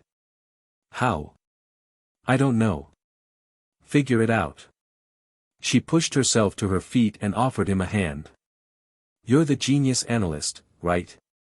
Analyze. Izuku took her hand and let her pull him up. Their fingers lingered for just a moment before separating. All right. One more time. Days blurred together. Izuku lost track of how many times he'd been knocked down, burned, frozen, slashed, and generally beaten senseless by various members of Rias's peerage. But he kept getting up. Kept fighting. Kept learning. His combat instincts sharpened. His control over the Hellfire improved. And slowly, painfully, he started to feel like himself again, not the broken shell that had crawled out of death, but the hero he'd always wanted to be. Just, different now. Harder. More willing to hurt people who deserved it. You're changing, Zerithas observed one night while Izuku was meditating in his room. Becoming more comfortable with what we are. Is that a problem? No. It's necessary.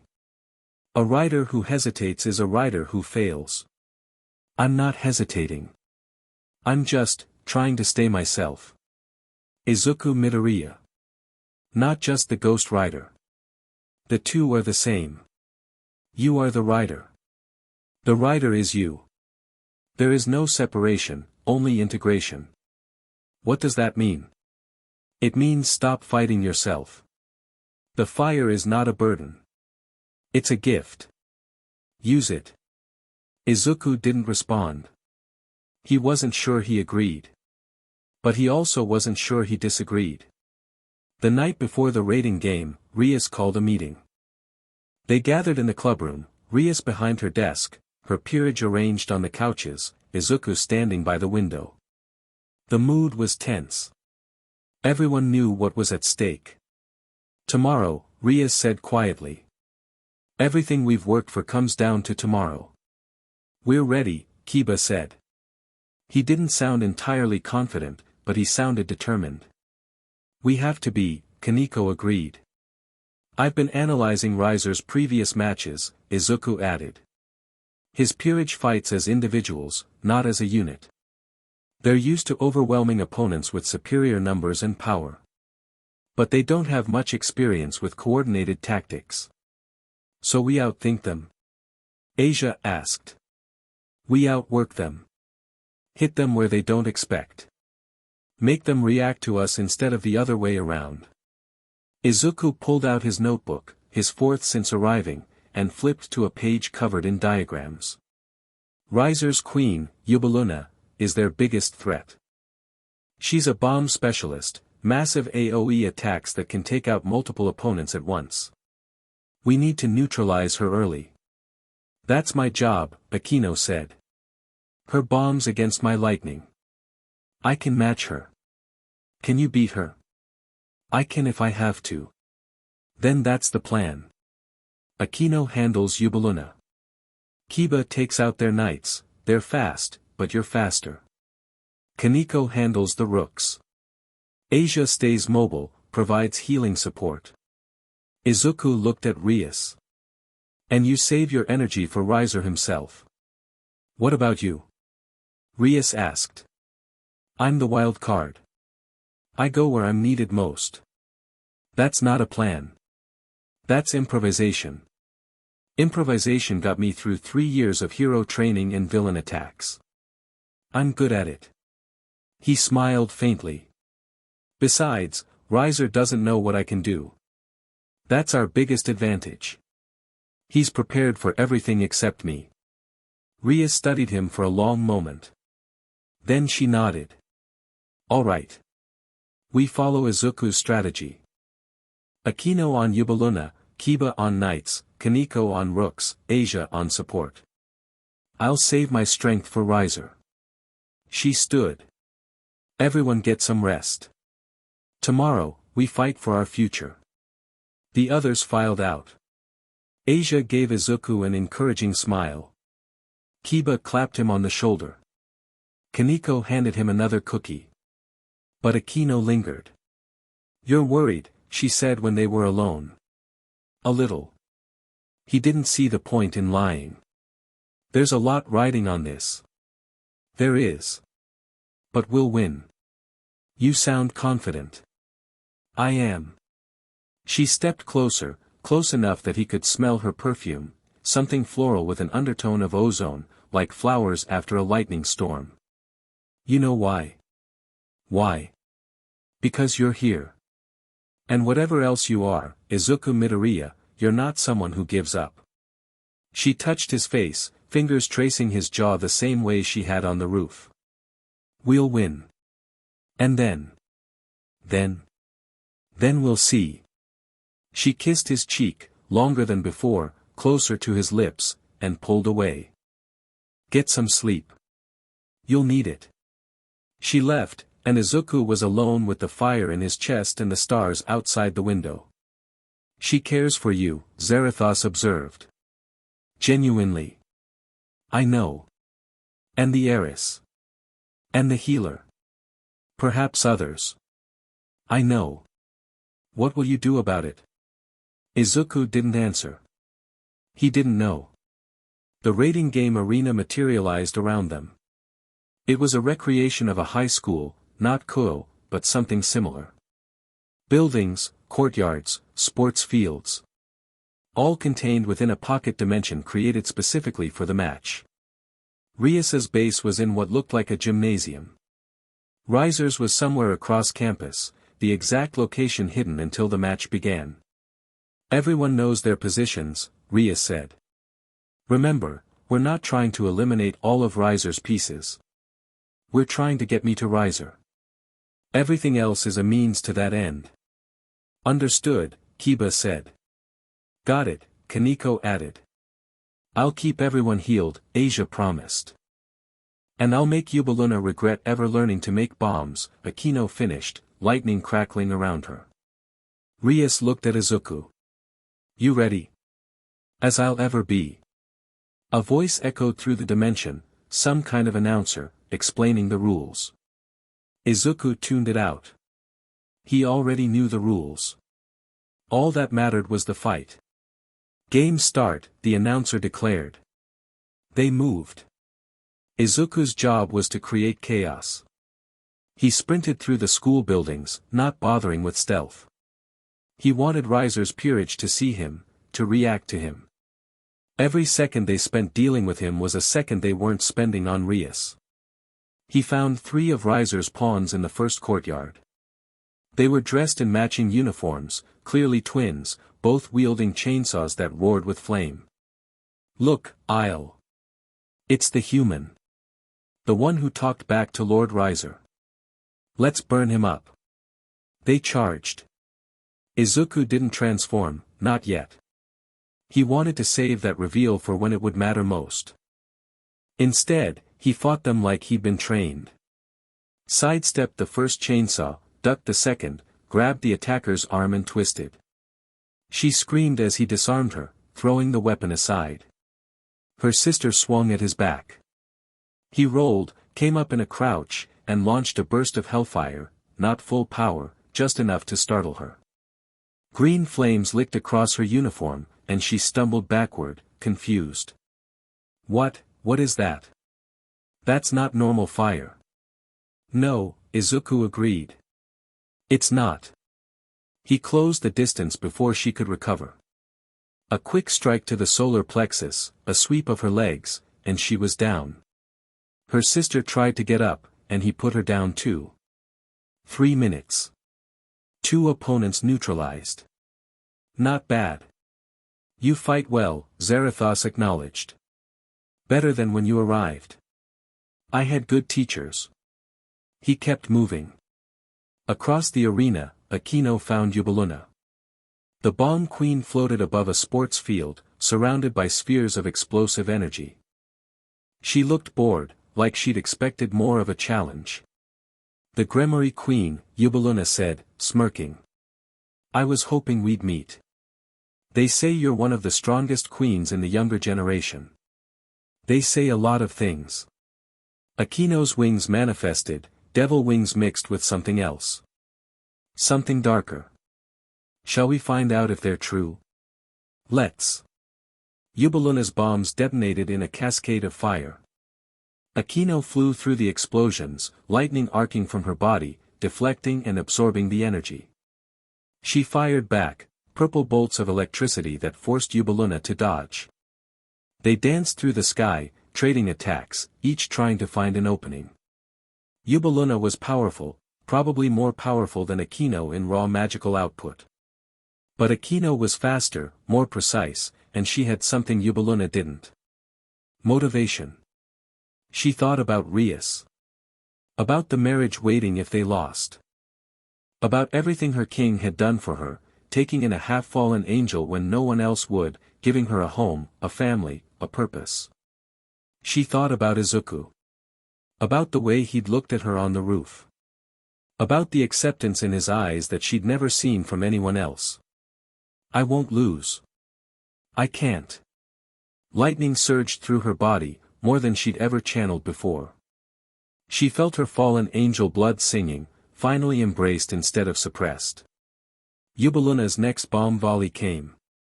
Akeno didn't dodge. She flew straight through it, lightning forming a protective shell around her body, and emerged on the other side scorched but unbroken. She was right in Eubeluna's face. "What?" Akeno's hand closed around Eubeluna's throat. Lightning poured directly into her body, overloading her magical defenses, frying her nervous system. Eubeluna screamed. "Riser's queen has been eliminated," the announcer declared. Akeno released her, letting the unconscious woman fall to the ground below. Her hands were shaking. She'd never pushed that hard before. Never drawn on her fallen angel side so completely. But it had worked. She looked toward the main building, where she could see explosions and flashes of green fire. "Your turn, Izuku. Don't let me down." Kiba was enjoying himself. That probably made him a bad person, but he'd never claimed to be good. He was a devil, after all. Riser's knights were skilled. Quick. Their swords moved in perfect coordination, trying to trap him in a pincer attack. He was faster. His holy eraser, a demonic sword that devoured light, flickered through the air, blocking, parrying, countering. He'd trained for decades with this blade. These children couldn't match him. "You're not bad," he admitted, dancing between their attacks. "For pawns who think they're knights. We're not pawns. You fight like pawns." He stepped inside her guard and drove his pommel into her stomach. All aggression, no finesse. She doubled over. Her partner lunged, and Kiba spun, catching her blade on his, twisting, disarming. A knee to the face finished her. "Riser's knights have been eliminated," the announcer said. Kiba allowed himself a small smile. "Two more down." He looked toward the gymnasium. Kaneko should be engaging the rooks soon. Asia was. A massive explosion rocked the building behind him. He turned to see Kaneko flying through the wall, crashing into a tree, and not getting up. "Kaneko!" He sprinted toward her, but a figure stepped out of the dust, tall, muscular, radiating power that dwarfed the knights he'd just defeated. "The little Nikomata couldn't handle us," the woman said. Her partner emerged beside her, equally massive, equally dangerous. "How about you, pretty boy?" Kiba's smile faded. "These are the rooks. The real ones." He raised his sword. This might be a problem. Izuku felt the shift in the battle before he saw it.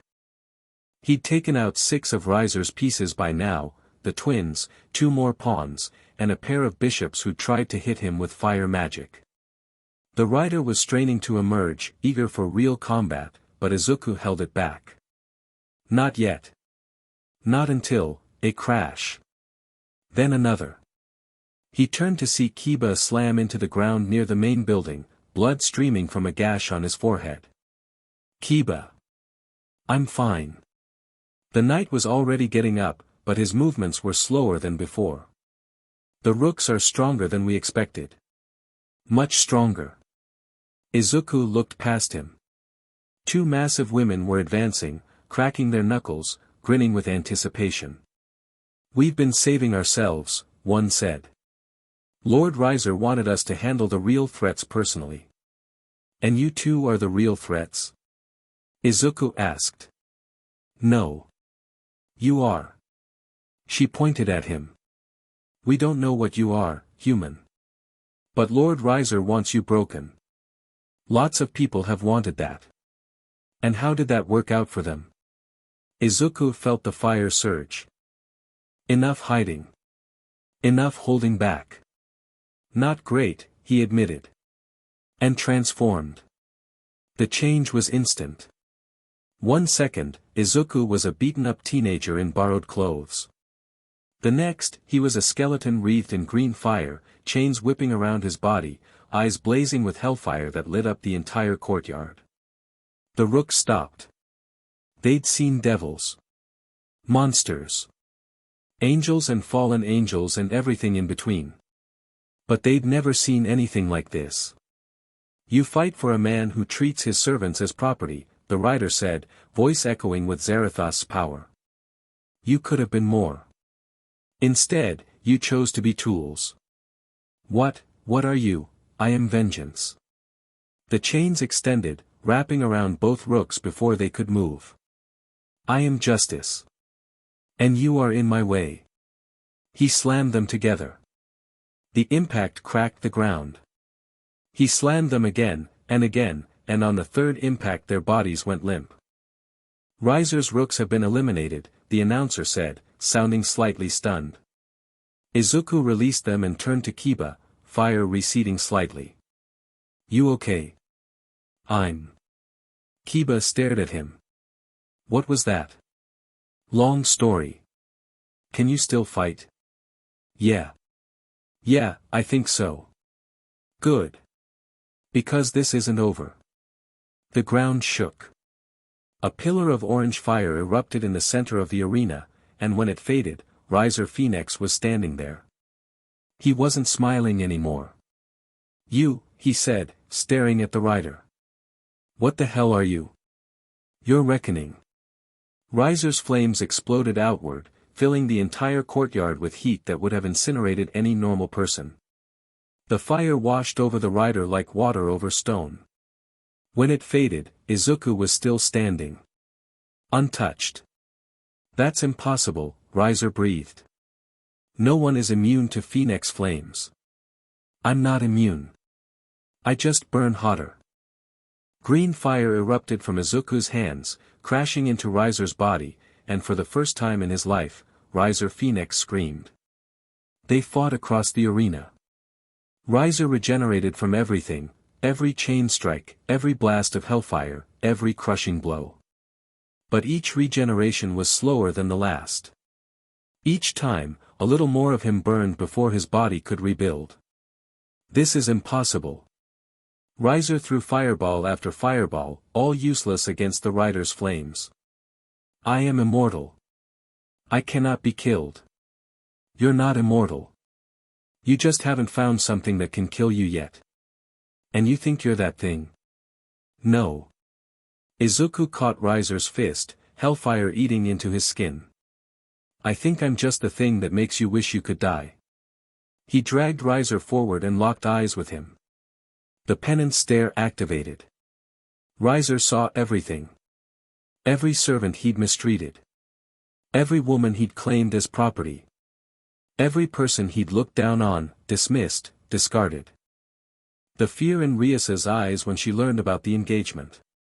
The desperation in her voice when she begged for more time. He felt it. All of it. Every moment of pain and humiliation he'd caused, reflected back into his soul with perfect clarity. And beneath it all, he saw himself. Not the immortal phoenix, not the proud noble, not the undefeated champion. Just a spoiled child who'd never earned anything in his life. The stare released him, and Riser crumpled. He was still alive. Still conscious. His body regenerated, because that was what it did. But his eyes were empty. Hollow. Do you yield? Izuku asked, human again, standing over him. Riser looked up. For a moment, Izuku thought he would refuse. Would keep fighting out of pride. But something had broken inside him. Something that had always been more fragile than anyone realized. I yield. Riser Phoenix has surrendered, the announcer declared. Winner, Rias Gremory. The raiding game dimension dissolved. They reappeared in the underworld, in a grand hall filled with devil nobles, all watching with expressions ranging from shock to fury to carefully hidden admiration. Rias stood at the center of her peerage, tears streaming down her face. She'd won. She was free. Surzek's Lucifer descended from his throne, crimson hair flowing, and embraced his sister. You did it, he said softly. I'm proud of you. I had help. Rias looked at Izuku. Lots of help. Surzek followed her gaze. His eyes met Izuku's, and something passed between them, an acknowledgement of power. Of danger. We'll need to talk, Surzek said. Later. For now, celebrate. You've earned it. The crowd erupted into noise, some cheering, some muttering about cheating, some simply staring at the green-haired human who had brought down a phoenix. Izuku ignored them all. Rias was walking toward him. Her eyes were red from crying, but she was smiling, the first genuine smile he'd seen from her since they met. Thank you, she said. I don't know how to, you saved me. You saved all of us. You would have done the same. Would I? We barely know each other. You took me in when I had nothing. When I was a stranger from another world with a terrifying power I couldn't control. Izuku shrugged. You helped me first. I just returned the favor. Rias stared at him. Then she laughed, actually laughed, loud and free and unburdened for the first time in years. You're ridiculous, she said. Absolutely ridiculous. I've been told. She grabbed the front of his shirt and pulled him down and kissed him. It wasn't soft. It wasn't gentle. It was desperate and grateful and full of every emotion she'd been suppressing since the engagement was announced. Her lips tasted like salt from her tears and fire from her power, and Izuku kissed her back because what else was he supposed to do? When she pulled away, they were both breathing hard. Sorry, she said, not sounding sorry at all. I've wanted to do that for a week. You don't have to apologize. Good. Because I'm going to do it again. She did. Around them, the crowd's muttering intensified. Akeno watched with a complicated expression. Asia smiled through fresh tears. Kiba grinned like he'd known this was coming. Kaneko took a bite of a cookie she'd produced from nowhere. And across the hall, a figure in a ridiculous hat smiled to himself and made a note in a small book. Phase 1 complete. The celebration lasted for hours. Eventually, Izuku needed air. He slipped away from the party and found a balcony overlooking the underworld's strange sky, no stars, just swirling crimson and purple, like a sunset that never ended. Mind if I join you? He turned. Rias was there, changed out of her combat clothes into a simple red dress that matched her hair. Of course. She stood beside him, looking out at the sky. For a long moment, neither of them spoke. I've been engaged since I was born, she said finally. Riser and I. Our parents arranged it before I could even talk. I've spent my whole life knowing that my future wasn't mine to choose. That's horrifying. It's normal. For devils. For noble families. She sighed. I used to accept it. I thought that was just how things were. Then I came to the human world and saw people choosing their own lives. Making their own decisions. Loving who they wanted to love. She turned to face him. I wanted that. So badly. And now. Now. I have it. Because of you. She took his hand. I know this is moving fast. I know we barely know each other. But I felt something when I first saw you in that crater. Like I was looking at someone who understood. Understood what? What it's like to be used. To be treated as a tool instead of a person. Her grip tightened. I don't want to use you, Izuku. I don't want you to think that's what this is. I don't think that. You sure? He turned her hand over, traced the lines of her palm with his finger. You helped me when you didn't have to. You gave me a place to stay, people to fight beside, a purpose beyond just surviving. Whatever happens between us, that's real. I know it is. Rias's eyes softened. You really are different. I keep hearing that. It's true. Most people with power like yours would demand payment.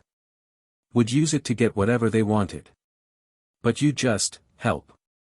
Without expecting anything in return. She shook her head. Where I come from, that kind of person doesn't exist. Where I come from, that kind of person got killed by his friends. He said it flatly, without self-pity. Just a fact. But I'm still here. And I'm still that person. I don't know how to be anything else. Rias stepped closer. Her hand came up to cup his face, thumb tracing his cheekbone. Then don't be anything else. Be who you are. I'll take that. Even the fire. The rider. Especially the fire. Her lips curved. It's warm. Did you know that?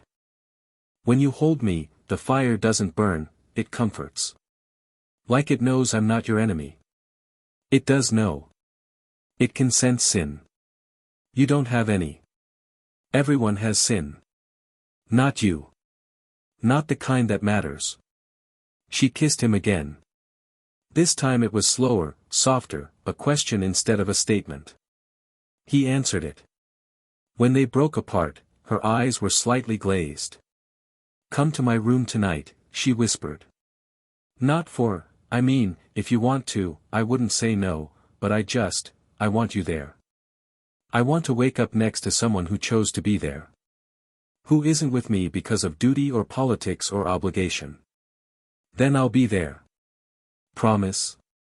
Promise. She smiled, and for that moment, everything else faded away. The raiding game. The political fallout. The dangers still lurking on the horizon. There was just the two of them, standing on a balcony in a strange world, choosing each other. He went to her room that night. They didn't sleep together, not in the way she'd implied she was open to. They just slept. Her body curled against his arms wrapped around her, green fire flickering gently across their skin like a protective blanket. It was the most peace either of them had felt in years. When Izuku woke, Rias was still there, still pressed against him, still breathing softly in her sleep. The morning light, such as it was in the underworld, painted her in shades of crimson and gold. He watched her sleep and felt something he'd almost forgotten existed. Hope. You're bonding, Zerithas observed. Truly bonding. Not just physically, your fires are intertwining. Is that bad? No. It's unexpected. The hellfire usually burns alone. But with her, it wants to merge. To protect. She's special. Yes. She is. Rias stirred, eyes fluttering open. She saw him watching her and smiled sleepily. Morning. Morning. Did you sleep? Better than I have in months. Me too. She stretched, cat-like, and settled back against him. We should probably get up. There's going to be a lot of political fallout from yesterday. Zerithas will want to talk to you. I know. But, 5 more minutes. He kissed her forehead. 5 more minutes. Zerithas's meeting came sooner than expected. Izuku found himself in a study that probably cost more than most cities, sitting across from the most powerful devil in existence, trying not to show how nervous he was.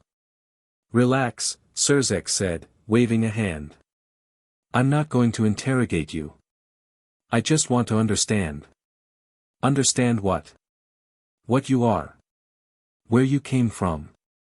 What your intentions are toward my sister. Isn't that technically interrogation? Zerithas laughed.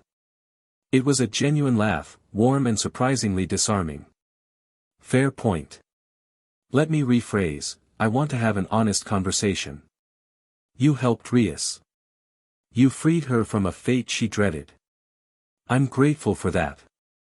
But I'm also the Lucifer, and my job is to protect devilkind from threats I don't understand.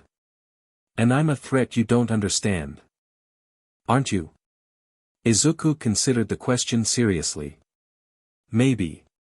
I'm still figuring out what I can do. What the writer can do.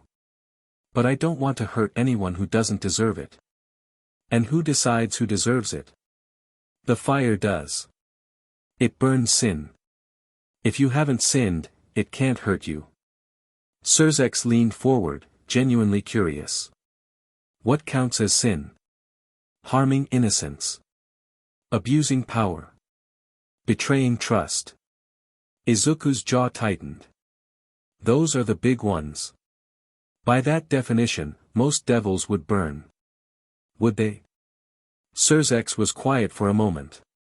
Perhaps. We're not known for our gentle nature. He sat back. I've done things, Izuku. Things I'm not proud of.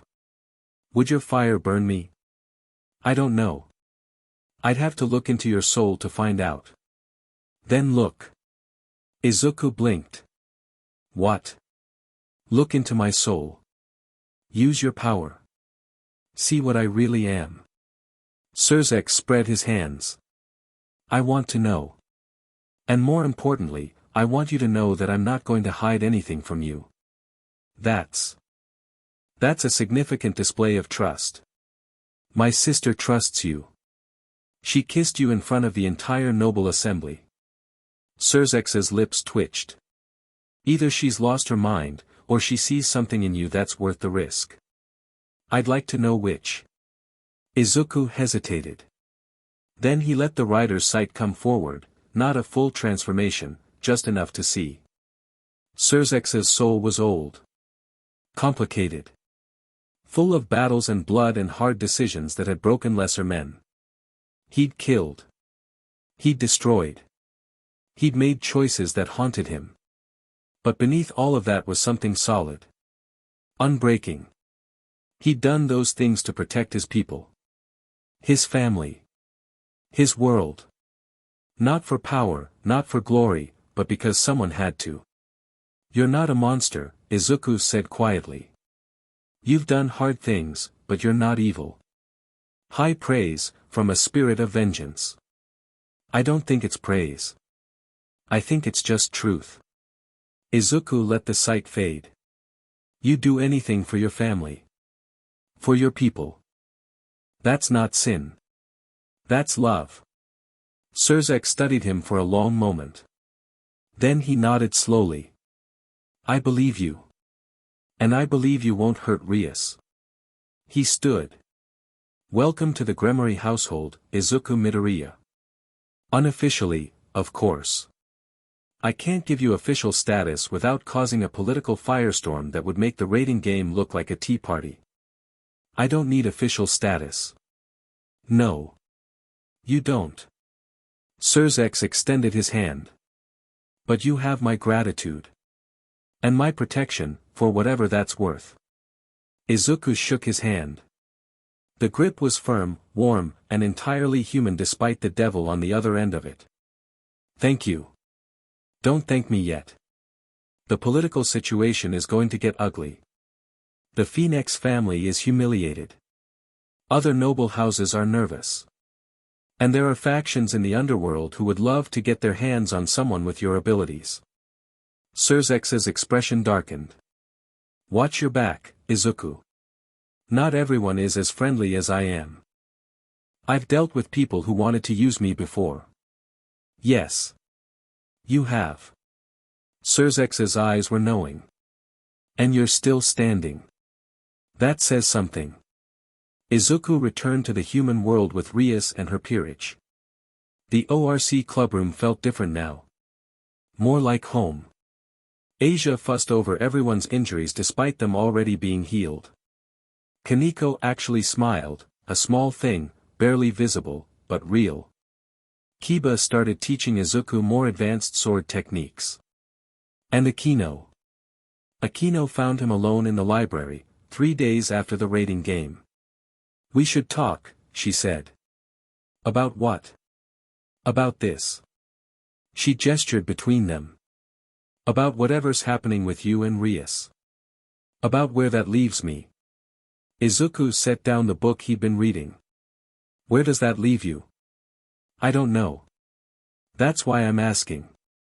She sat across from him, close enough to touch but not touching. I felt something, on the roof that night. When you saw me. Really saw me. I've never felt that before. I felt it too. And then you kissed Rias in front of everyone. She kissed me. Does it matter? Maybe not. He sighed. Akeno, I don't know how this works. In my world, relationships were simpler. One person, one partner. Everything else was cheating or weird or wrong. And in this world? In this world, I'm a devil's ally who carries the spirit of vengeance in my chest. Nothing is simple anymore. Akeno laughed softly. That's true. She leaned forward. Let me tell you something about devil culture. Powerful devils, especially nobles, often have multiple partners. It's expected. Encouraged, even, for bloodline preservation. Rias mentioned something like that. She would.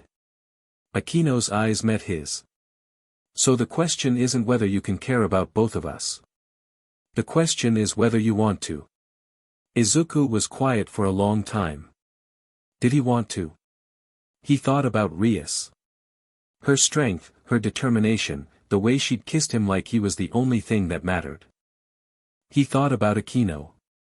Her pain, her masks, the moment she'd broken down in his arms and shown him her real self. They were different. Completely different. But both of them had seen something in him worth caring about. Both of them had helped him when he needed it most. I do, he said finally. But I don't want to hurt either of you. If this is something you both want, it needs to be real. Open. No secrets, no jealousy, no pretending. That's very mature of you. I've had a lot of growing up to do recently. Akeno smiled, her real smile, not the teasing one. Rias and I have already talked about this. We knew this conversation was coming. We decided, we'd rather share you than lose you entirely. You talked about me. At length. She reached out and took his hand. We're not in competition, Izuku. We both care about you. We both want you to be happy.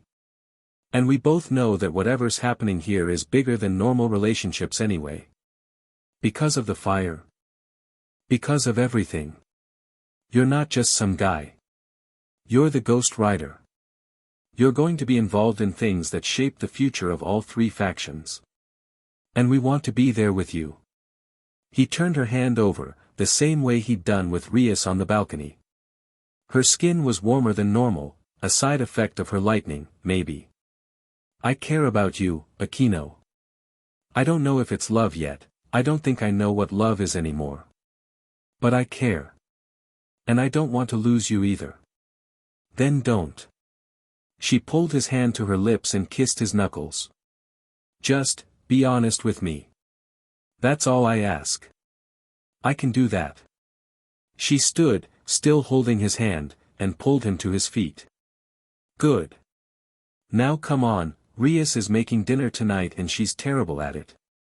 We should probably supervise before she poisons everyone. Izuku laughed. It felt strange in his throat, he hadn't laughed genuinely in so long. Lead the way.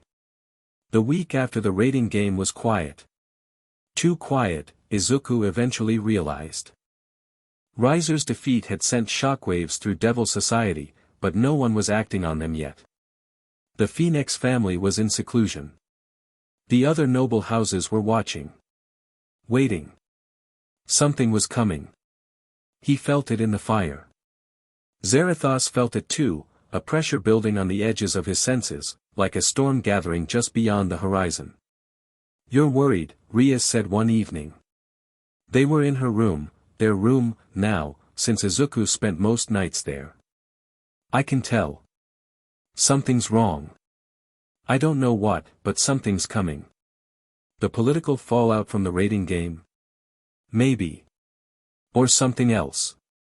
He paced to the window, looking out at Kuo Town's lights. I keep feeling like we're missing something. Like someone's watching us and waiting for the right moment to strike. Rias came up behind him, wrapping her arms around his waist. The Gremory territory is well protected. Surzex has eyes everywhere. If something was coming, we'd know. Would we? We didn't know about Riser accelerating the engagement. That's different. That was internal devil politics. And what if this is external? She was quiet for a moment. Then, you're thinking about your world. About the people who killed you. Partly. But also about this world. Rias, I've been learning about the factions. Devils, angels, fallen angels, they've been at Cold War for thousands of years. That kind of tension doesn't just disappear. Someone, somewhere, wants to break the peace. The Great War almost destroyed all three factions. No one wants to restart it. No one rational. But what about the irrational ones? The ones who think destruction is better than compromise? Rias pulled away slightly. You're scaring me. Sorry. I don't mean to. He turned to face her. I spent 3 years training to be a hero. Learning to identify threats before they became disasters. And everything in me is saying that a disaster is coming. Then we'll face it together. She took his hands. Whatever comes, you won't face it alone. Not anymore. He believed her. That was the terrifying part. He actually believed her. The disaster came 2 days later. It started with a scream.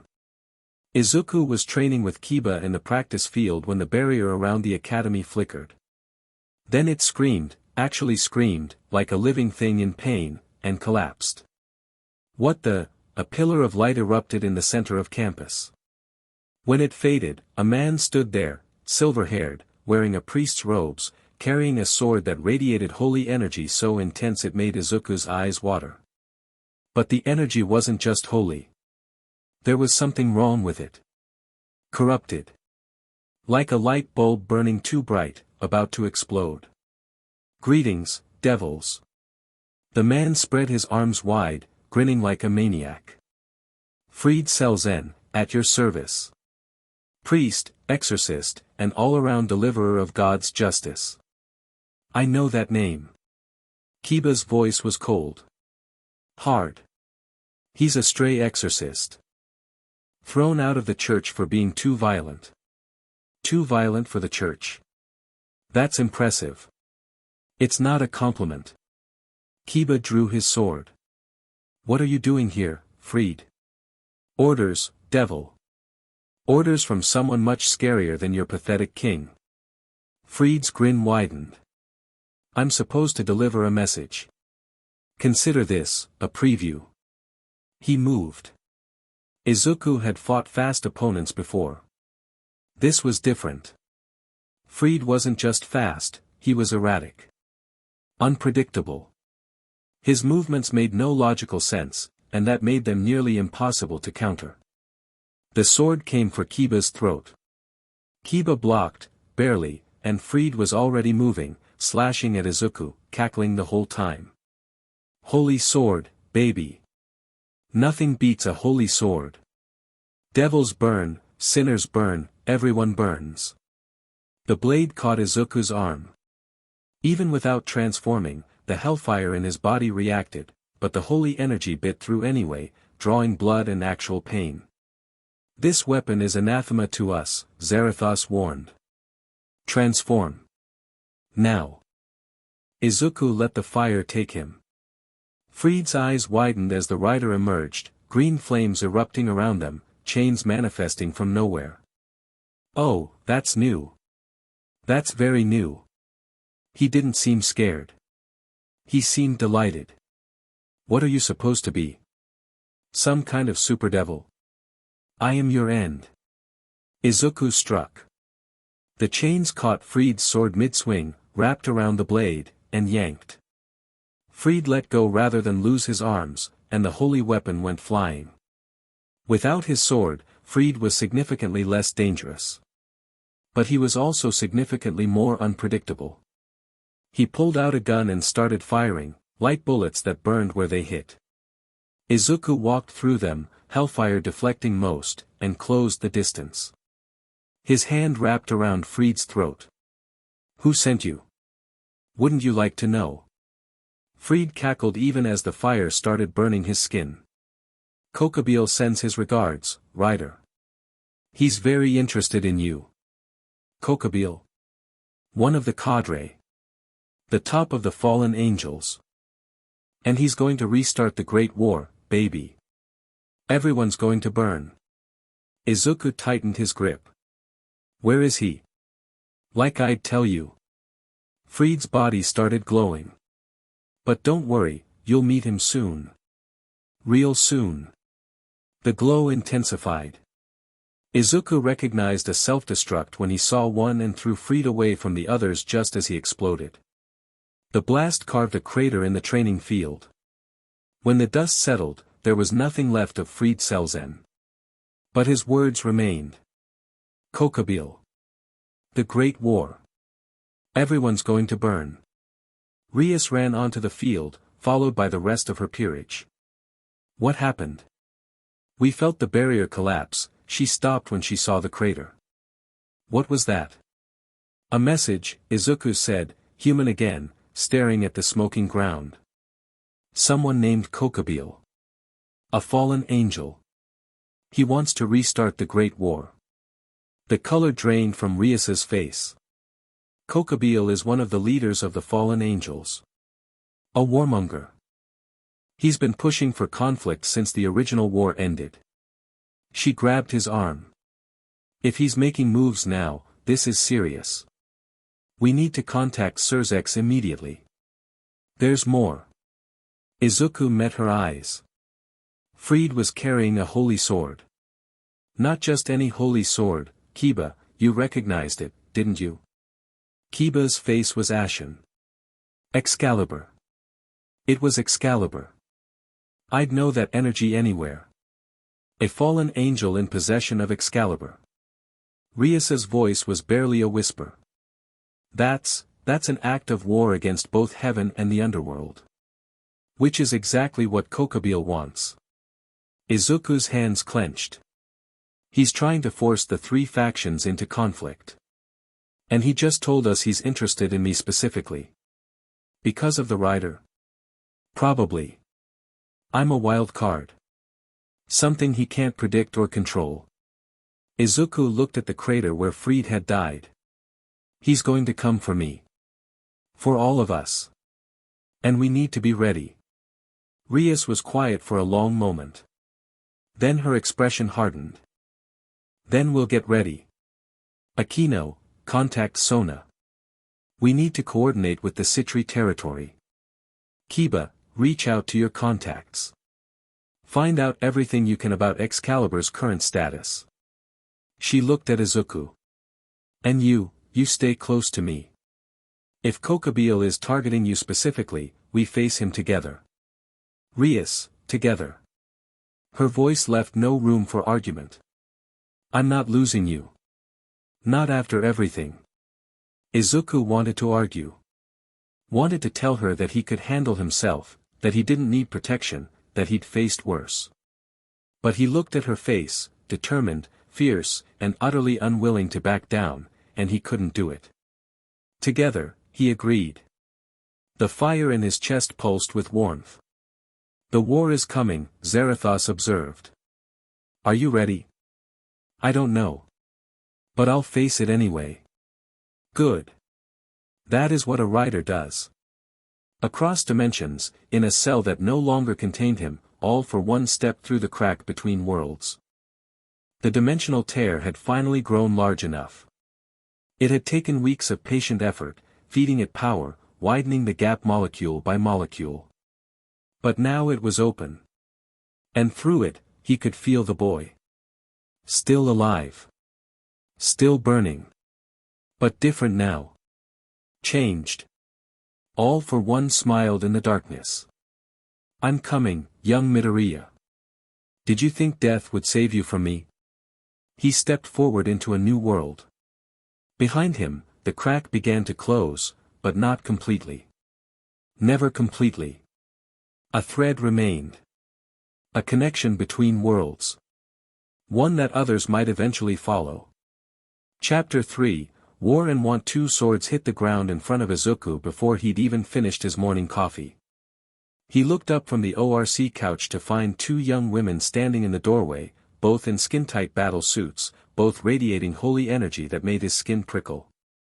The taller one had blue hair with a green streak and carried herself like a weapon looking for a target.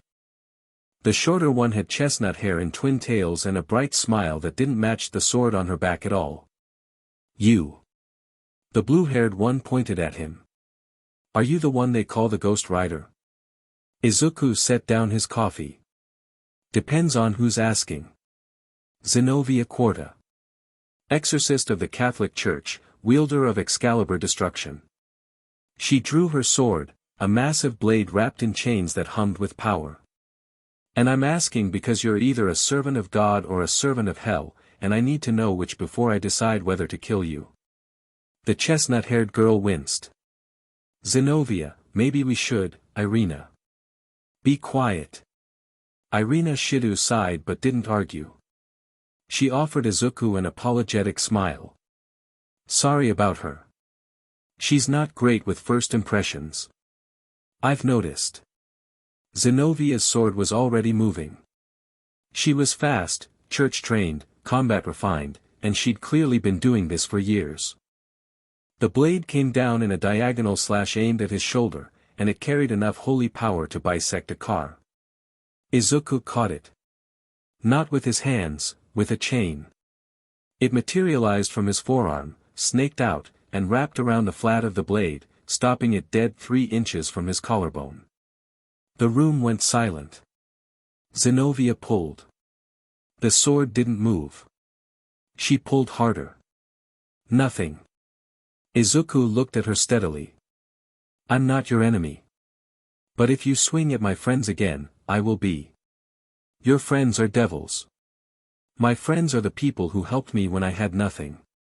What they are doesn't change that. Zenovia's eyes narrowed. She studied him, not with anger, but with genuine confusion. Her exorcist training had categories for everything supernatural. Angels, devils, fallen angels, monsters, spirits. Everything fit into a box. Izuku didn't fit. What are you? She asked quietly. I can feel the fire in you. It's not demonic. It's not angelic. It's not anything I've been trained to recognize. I'm something new. He released her sword. The chain dissolved. And I'm on the side of people who can't protect themselves. Same as you, I'm guessing.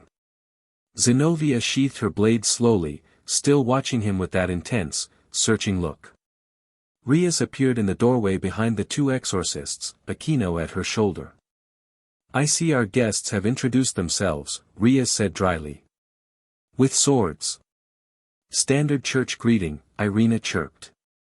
Sorry about the mess. There is no mess. I didn't let it get that far. Izuku picked up his coffee again. So. Exorcists in devil territory. I'm guessing this is about Kokabiel. Zenobia and Irina exchanged a glance. You know about Kokabiel? Zenobia asked. One of his people attacked us 3 days ago. Freed Selzen, carrying what Kiba identified as a fragment of Excalibur. He delivered a message and then blew himself up. Freed. Zenovia's jaw tightened. We've been tracking him. He stole 3 Excalibur fragments from church custody. We were sent to recover them. Just the 2 of you. The church doesn't have resources to spare. Most of our forces are deployed elsewhere. She paused. We weren't expecting to find, whatever you are, here. Life's full of surprises. Izuku set down his coffee and stood.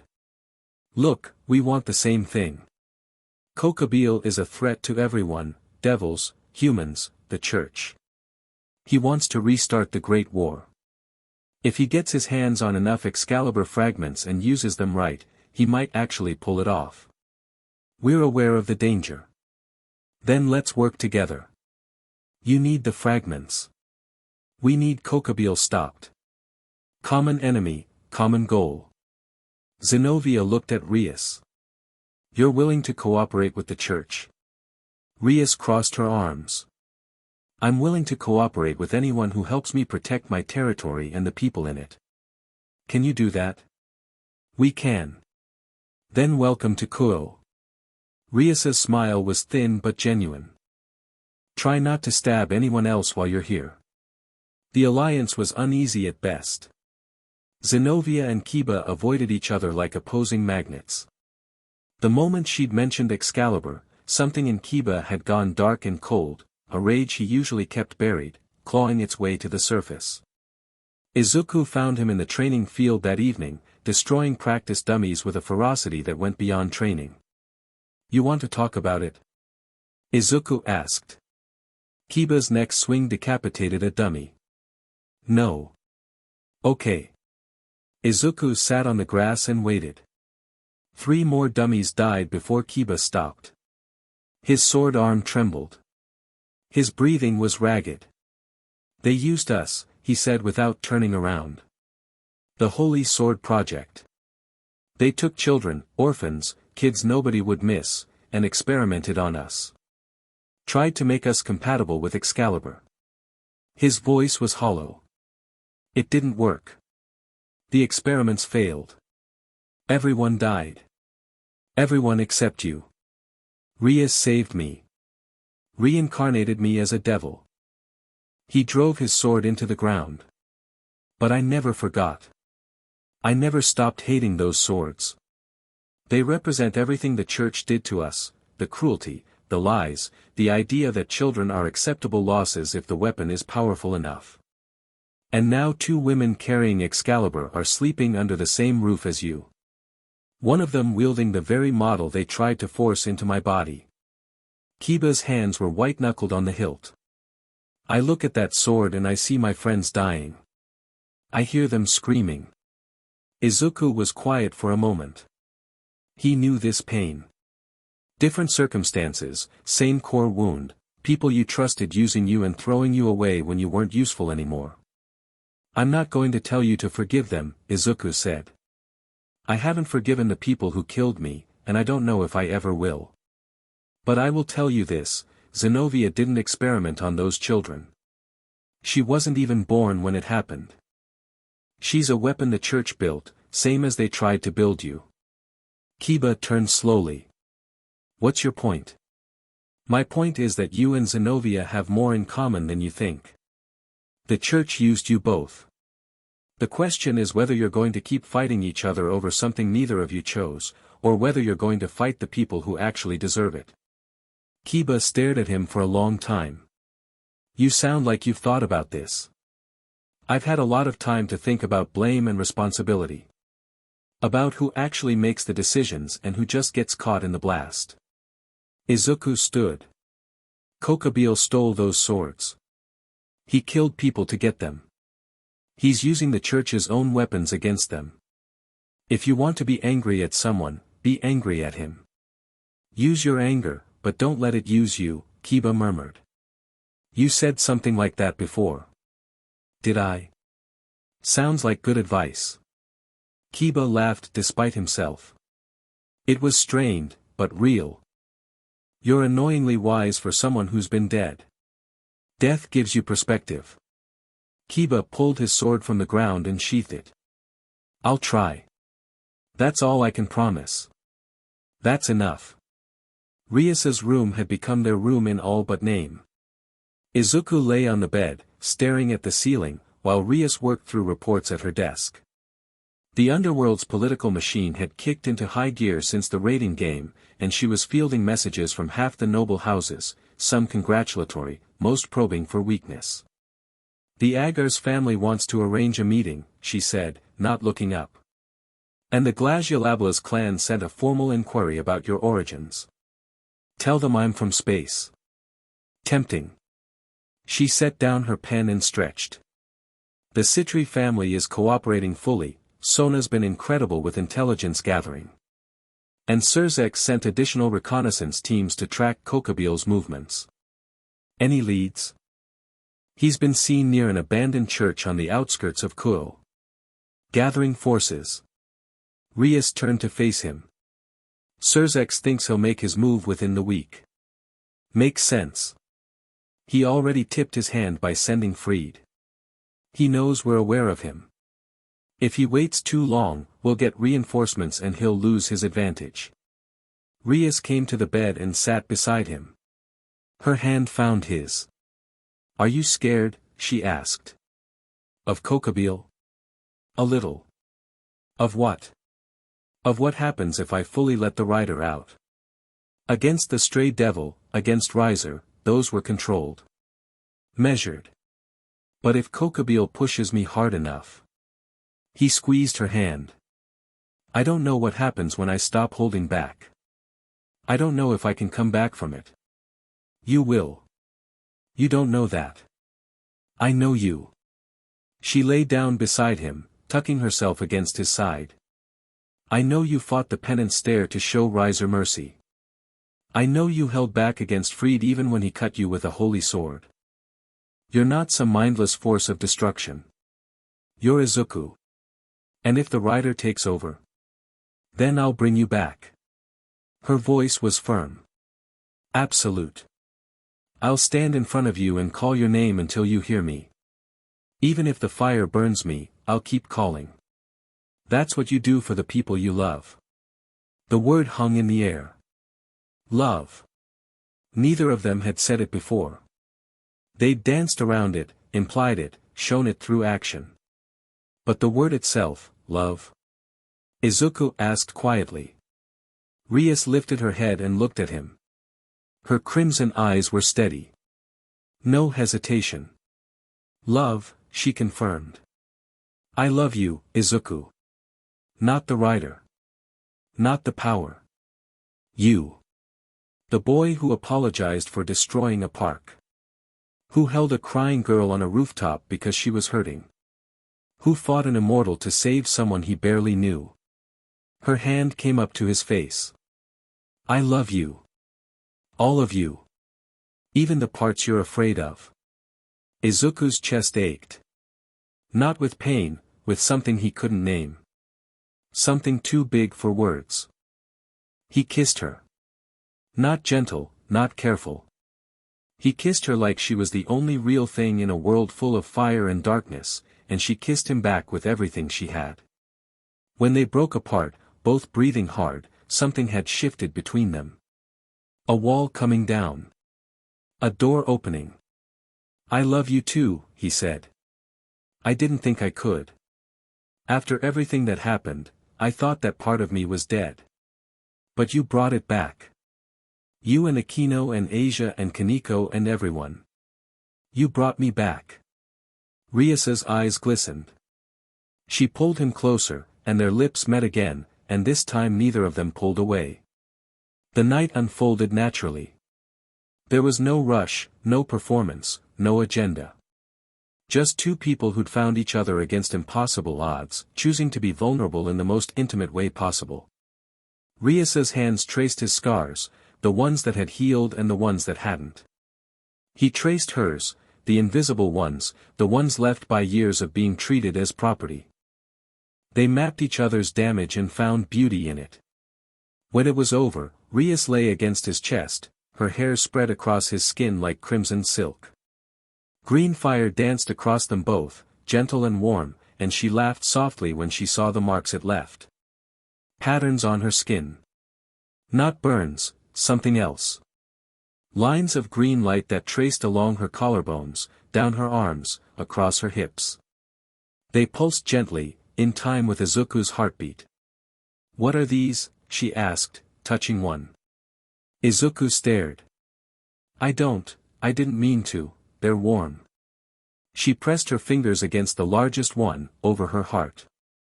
"They feel like you." "The bond," Zerithas said quietly. "The Hellfire has recognized her. Marked her as ours. Protected. The marks cannot be removed. I didn't ask for that. You didn't need to. The fire acts on your heart's truth, Rider. She is yours and you are hers. The fire merely made it visible." "Their marks," Izuku explained.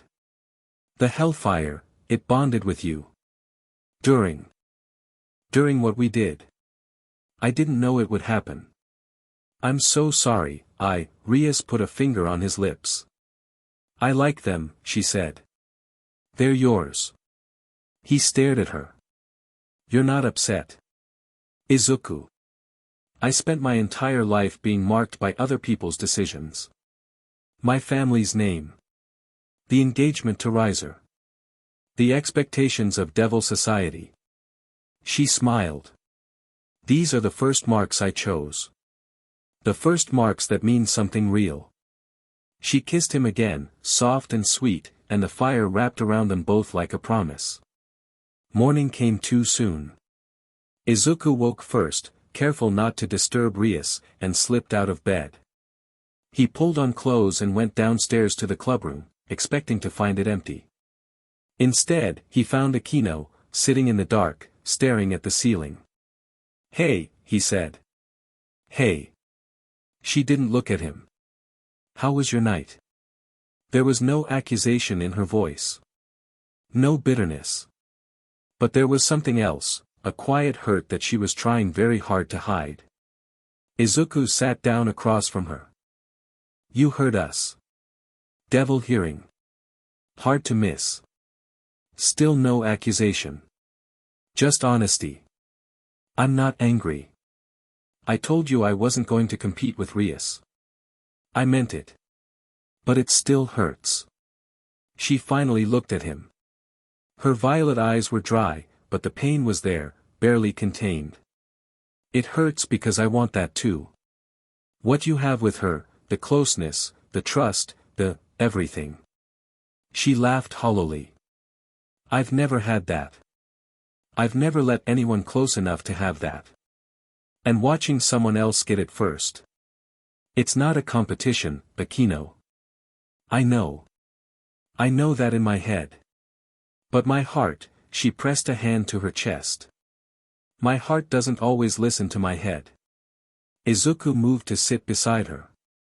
Close, but not touching. Waiting for her to decide what she needed. "You know how I feel about you," he said quietly. "I told you in the library. It hasn't changed. But it hasn't grown either. It has. Every day. Every conversation, every training session, every time you see through my bullshit and call me on it." He turned to face her. "I didn't sleep with Rias because I love her more than I care about you. I slept with Rias because that moment happened and it felt right. When your moment comes, and it will, it'll feel right too." Akeno searched his face. Looking for the lie. Looking for the performance. She didn't find one. You mean that? I don't say things I don't mean.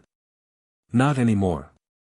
I spent too long in a world where everyone was performing. Where smiles hid agendas and words were weapons. He reached out and took her hand. I'm done with that. If I say I care about you, I care about you. If I say you matter to me, you matter to me. Green fire flickered across their joined hands. It didn't burn.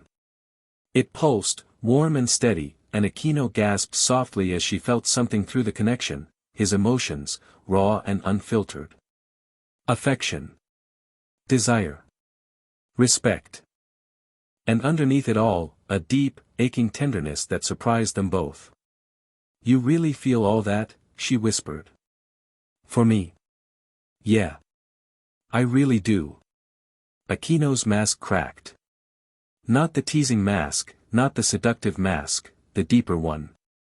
The one that said she wasn't worthy of love because of what she was. She broke. Not like on the rooftop, this wasn't grief pouring out. This was release. Relief. The unbearable weight of believing she'd always be second best, always be the one people settled for, finally lifting. She grabbed him and kissed him. Hard. Desperate. Her lightning surged, mixing with his fire, and the clubroom lit up green and purple. Izuku kissed her back. It wasn't gentle. It wasn't sweet. It was two damaged people crashing into each other, all raw edges and exposed wounds. But it was honest. Real. When they finally separated, both of them were trembling. That was. Akeno breathed. Yeah. I want more. Yeah. Not now. Not like this, not as a reaction to what happened with Rias. She pulled back slightly, and her self-control was impressive. I want my own moment. Not a consolation prize. You're nobody's consolation prize. I know. That's my point. She smiled, and it was wicked and tender at the same time. When it happens between us, and it will, it'll be on my terms. Not because I'm jealous or lonely, but because I want you and you want me and the timing is right. Deal. She kissed his cheek and stood. I'm going to make tea. You should probably check on Rias before she wakes up and finds you gone. She gets cranky. Noted. He headed back upstairs, and behind him, Akeno touched her lips and smiled in the empty room. Soon. Sona Citri arrived at the ORC that afternoon with an intelligence report that killed the peaceful mood instantly. Kokabiel has 3 Excalibur fragments, she said, spreading documents across Rias's desk. Rapidly, Mimic, and Nightmare. He's attempting to fuse them into a single weapon. Our sources indicate he'll have the fusion complete within 48 hours. Fused Excalibur. Zenobia paled. That's insane. The fragments were separated for a reason. A combined Excalibur would have enough power to level a city. Which is exactly what he wants. Sona adjusted her glasses. His plan, as far as we can determine, is to attack Kuo Town directly. Kill enough humans, devils, and anyone else in range to force all 3 factions into open conflict. That's genocide, Asia whispered. That's war, Zenobia corrected grimly. Kokabiel doesn't care about individual lives. He cares about the war. He's been pushing for it since the original conflict ended. This is his endgame. Izuku studied the documents. Maps, troop positions, energy readings. His analyst's brain kicked into gear automatically. Where's the fusion happening? The abandoned church on the eastern outskirts of town, Sona replied. He's fortified it with fallen angel barriers and a garrison of maybe 30 to 40 soldiers. We can't let him finish the fusion. If he gets a combined Excalibur, our chances drop dramatically. Agreed. But a direct assault on a fortified position is risky. Sona glanced at Rias. I've been running scenarios. Even combining our peerages, we're outnumbered and outmatched against a cadre-class fallen angel with Excalibur fragments. Not outmatched, Izuku said quietly. We have something he doesn't expect. Everyone looked at him. He knows about me. Fried reported back before he self-destructed. But he doesn't know what I can really do. He's never seen the full rider. He's planning around what he thinks I am, not what I actually am. And what are you, actually? Sona asked. She'd been studying him since they met, chess games that were becoming increasingly competitive, strategic conversations that revealed how sharp she actually was. Someone who burned sin out of the world. The fire flickered in his eyes. And a cadre-class fallen angel who wants to restart a war that killed millions. That's a lot of sin. Sona studied him for a long moment, then turned to Rias. He's our best weapon. But we need a strategy that doesn't rely solely on him. Agreed. Rias stood. We hit Kokabiel before the fusion is complete. Tonight. Both peerages, plus Zenobia and Irina. She looked at Izuku. And you. Full power. No holding back. Rias, you said you were afraid of losing control. I said I'd bring you back. I meant it. She held his gaze. Trust me. He did. That was the thing. Against every instinct, every defense mechanism, every scar from his betrayal, he trusted her. All right. Full power. Finally, Zerithas rumbled. Finally, you let us ride. Ravel Phoenix arrived an hour before they were set to move. She appeared at the ORC doorstep in a prim outfit, carrying a briefcase, looking like a businesswoman attending a very unusual meeting. Ravel? Rias blinked. What are you doing here? I heard about Kokabiel. Ravel stepped inside, surveying the room with sharp eyes. I'm here to help. Help how? Tactically. She opened the briefcase, revealing detailed analyses of fallen angel combat techniques, barrier structures, and Excalibur fragment properties. I've been studying since my brother's defeat. I wanted to understand what happened. In the process, I learned a great deal about supernatural combat that might be relevant. Your brother's defeat. Rias's voice was careful. How is Riser? Different. Ravel paused. Quieter. More thoughtful. Whatever your Ghost Rider did to him, it changed him. He's not the same person he was. She looked at Izuku. I came to ask you about that. But it can wait. Right now, Kokabiel is the priority. Izuku took the briefcase and started going through the documents. These are incredible. Where did you get this information? Phoenix Family Archives. We've been fighting fallen angels for millennia, we have extensive records on their capabilities. Ravel sat down and crossed her legs.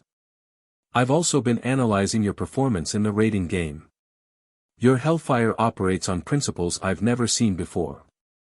It interacts with sin rather than physical matter.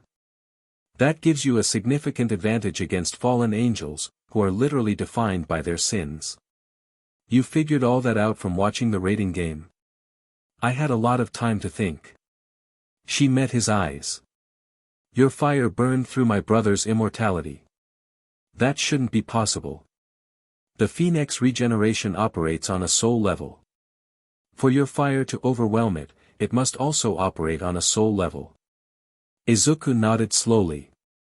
That's what Zerithas says. The fire burns the soul of sinners. Not the body. Then against Kokabiel, a being who has committed millennia of sins, your fire should be devastating. Should be. I've never fought anyone that powerful. There's a first time for everything. Ravel pulled out another document. Here's my tactical analysis of Kokabiel's known fighting style.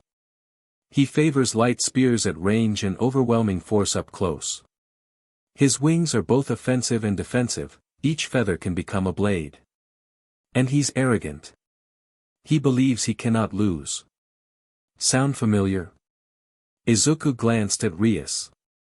Don't compare me to my brother, Ravel said sharply. Then she paused, flushing slightly. Although, the parallel is not entirely inaccurate. Izuku smiled. Welcome to the team, Ravel. She blushed harder. I'm here as an independent observer. Providing tactical support. That's all. Sure. Kaneko appeared at Izuku's side and handed Ravel a cookie. Welcome. Ravel stared at the cookie, then at Kaneko, then took it. Thank you. She sat down and started going through battle plans with Izuku, and nobody commented on the fact that she'd pulled her chair slightly closer to his than strictly necessary. Night fell over Kuo town. They moved as a group, Rias's peerage, Sona's peerage, Zenobia, Irina, and Izuku. 20 fighters against a fortified position held by a cadre-class fallen angel and his army. The abandoned church squatted at the edge of town, surrounded by dead trees and an energy barrier that rippled with dark light. Inside, they could see figures moving, fallen angel soldiers, dozens of them, all armed with light weapons. Sona's team takes the outer perimeter, Rias said quietly. Clear the soldiers. Prevent reinforcements. My peerage and our allies go for the interior. Sona nodded. Understood. Be careful in there. Always. They split. Sona's peerage fanned out, moving with practiced coordination, and the sounds of combat erupted within seconds as they engaged the outer guards. Rias led the charge through the front entrance. The church interior had been transformed. Pews were smashed aside. A massive magic circle covered the floor, glowing with sickly purple light. At its center, 3 Excalibur fragments floated, slowly spinning, energy crackling between them as they merged. And above it all, suspended on 10 jet-black wings, was Kokabiel. He was older than Izuku expected. Not physically, fallen angels didn't really age, but his eyes carried centuries of war and hatred. He wore a smile that was all teeth and no warmth. Ah, Kokabiel said pleasantly. Guests. I was wondering when you'd arrive. Stop the fusion, Rias demanded. Power of destruction crackled around her hands. Why would I do that? I'm so close to finishing. Kokabiel drifted lower, his wings folding partially. The Gremory heiress. The Citri heiress is outside, I assume. 2 church warriors with inferior Excalibur copies. His gaze swept the group and settled on Izuku. And you. The anomaly. That's a new one, Izuku said. Usually people go with freak or monster. Oh, I don't think you're a monster at all. I think you're beautiful. Kokabiel's smile widened. Pure vengeance, walking among pacifists and politicians. You don't belong with them, Ryder. You belong on a battlefield. I've seen enough battlefields. Have you? I've seen hundreds. Thousands. I watched the Great War tear reality apart. I watched God, he caught himself, smile flickering. Well. I watched great things fall. And do you know what I learned? I'm guessing you're going to tell me. I learned that peace is a lie. A comfortable fiction that weaklings tell themselves to justify cowardice. Kokabiel's voice hardened. The 3 factions weren't meant to coexist. We were meant to fight. To struggle. To evolve through conflict. This peace is stagnation. It's death without the dignity of dying. So you're going to kill millions of people to prove a point? I'm going to kill millions of people to save billions. War is the forge. Peace is the grave. He spread his arms. Join me, Ryder. Your power was made for war. Your fire was made to burn. Stop pretending you're something you're not. Izuku stared at him for a long moment. Then he transformed. The fire erupted not from his hands, not from his eyes, from everywhere. His entire body ignited, skin burning away, revealing the skull beneath. Chains burst from his arms, his back, his spine, dozens of them, filling the church with clattering metal and green light. This wasn't the controlled transformation from the raiding game. This was full power. Unrestricted. "You're right about one thing," the rider said, voice shaking the walls. "I was made to burn. But not for war. For justice. And you, Kokabiel, you are overflowing with sin." Kokabiel's smile didn't waver. "Then come and burn me, rider. If you can." The church exploded outward. The battle shattered the neighborhood. Kokabiel fought like a living catastrophe. Light spears the size of telephone poles rained from the sky. His wings sliced through concrete and steel. Every movement carried millennia of combat experience. He was the strongest opponent Izuku had ever faced. Stronger than any villain from his world. Stronger than Riser by orders of magnitude. And for the first 3 minutes, he was winning. A light spear caught Izuku in the shoulder, and holy energy screamed through his body. The rider's fire flickered, weakened. Holy light was one of the few forces that could genuinely hurt him, and Kokabiel had more holy light than a cathedral. "His light burns us," Zerithas warned. "We cannot simply overpower him. We must be strategic." Izuku rolled away from another spear barrage and took stock. His peerage, no, his allies, were engaged throughout the shattered church and surrounding streets. Kiba was fighting Valper Galilei, an old man Izuku hadn't noticed before, the architect of the Holy Sword Project. Kiba's eyes were wild, his hatred threatening to consume him, but he was fighting smart. Using speed. Pressing the advantage. Zenobia and Irina were trying to interrupt the Excalibur fusion, cutting through fallen angel soldiers to reach the magic circle. Zenovia's destruction tore through opponents, and Irina's mimic adapted to counter everything thrown at her. Akeno was airborne, trading lightning for light spears with Kokabiel's lieutenants. Purple electricity clashed against yellow holy light, and the sky burned with their exchange. Kaneko punched a fallen angel through a wall. Asia ran between injured fighters, healing frantically, staying mobile and alive through sheer determination. And Rias. Rias stood at the center of it all, power of destruction in both hands, directing her peerage, managing the battle, being the king she was meant to be. Kokabiel dove at Izuku, light spear extended like a lance. Izuku caught it on his chains, the metal screamed but held, and redirected the attack into the ground. The impact cratered the street. "You're fast," Kokabiel admitted, pulling back. "Faster than I expected." "You haven't seen fast yet." Izuku launched himself forward. The chains whipped ahead of him, dozens of them, creating a web that Kokabiel had to dodge or block.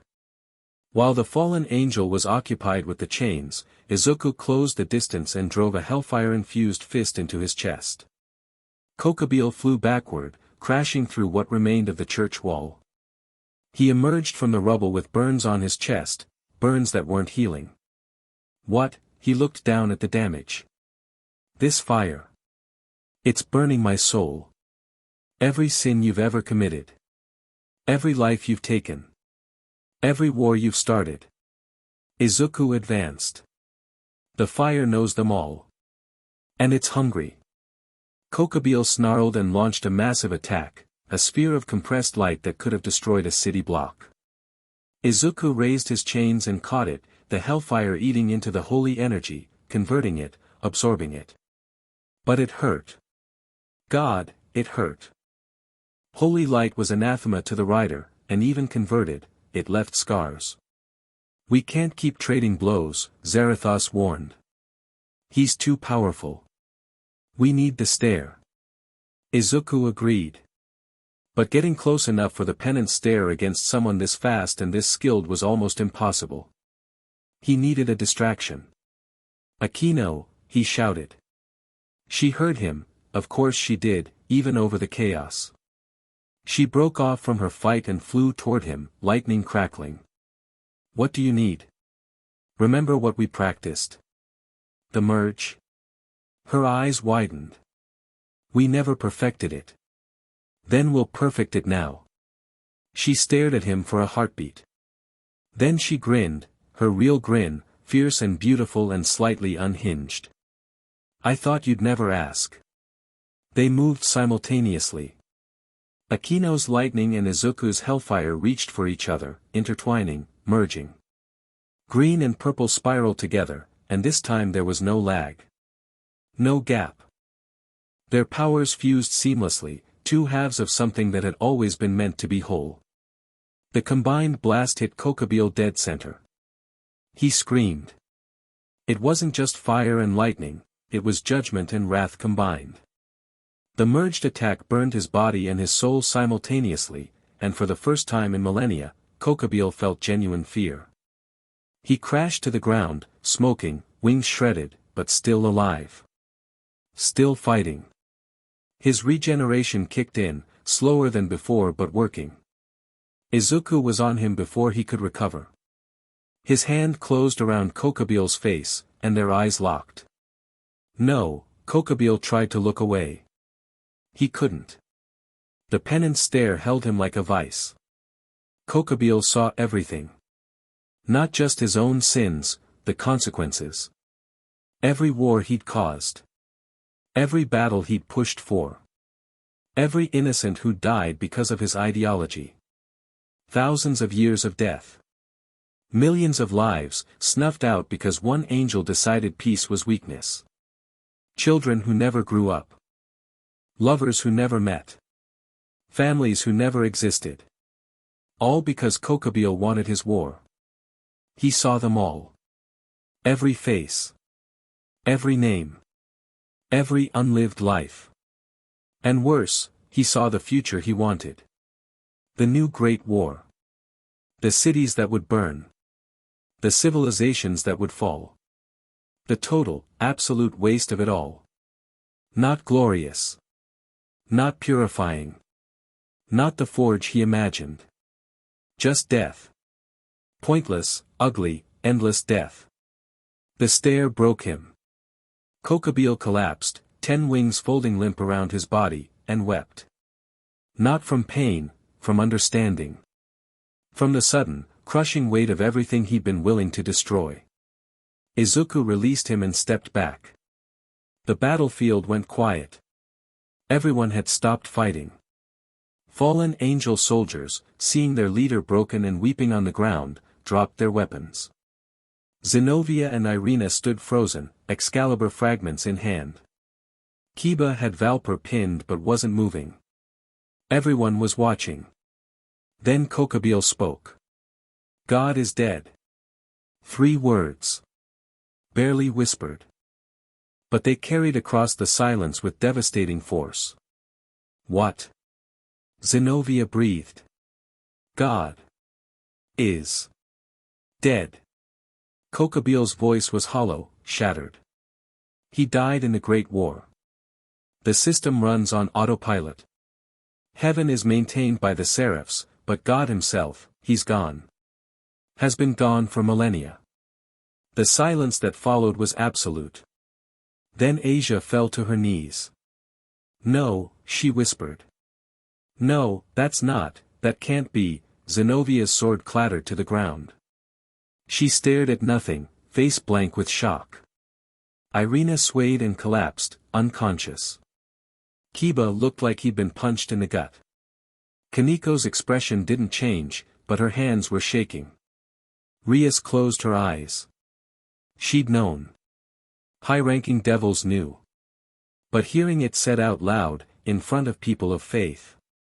Izuku stood over Kokabiel's broken form and felt nothing but exhaustion. Is it true? He asked Zerithas. Yes. I have known since before your world existed. The God of the Bible perished in the Great War. His system continues, but he does not. Then who have these people been praying to? A machine. A system. Prayers are processed. Miracles are generated. But there is no consciousness behind them. Not anymore. Izuku looked at Asia, on her knees, crying. At Sinovia, standing blank and hollow. At Irina, unconscious on the ground. Their entire world had just shattered. He walked to Asia and knelt beside her. Asia. He's gone, she sobbed. Everything I believed in, everything I prayed to, listen to me. He took her hands. The green fire danced across their joined fingers, warm and gentle. You prayed for the strength to help people. You healed wounds. You comforted the afraid. You loved the unlovable. His grip tightened. That wasn't God doing those things. That was you. But, if he's gone, then his love has to live somewhere. Right? It has to continue through the people who carry it. He lifted her chin. You carry it, Asia. You always have. Whether God is alive or dead or somewhere in between, the kindness you show the world is real. That hasn't changed. Asia stared at him through her tears.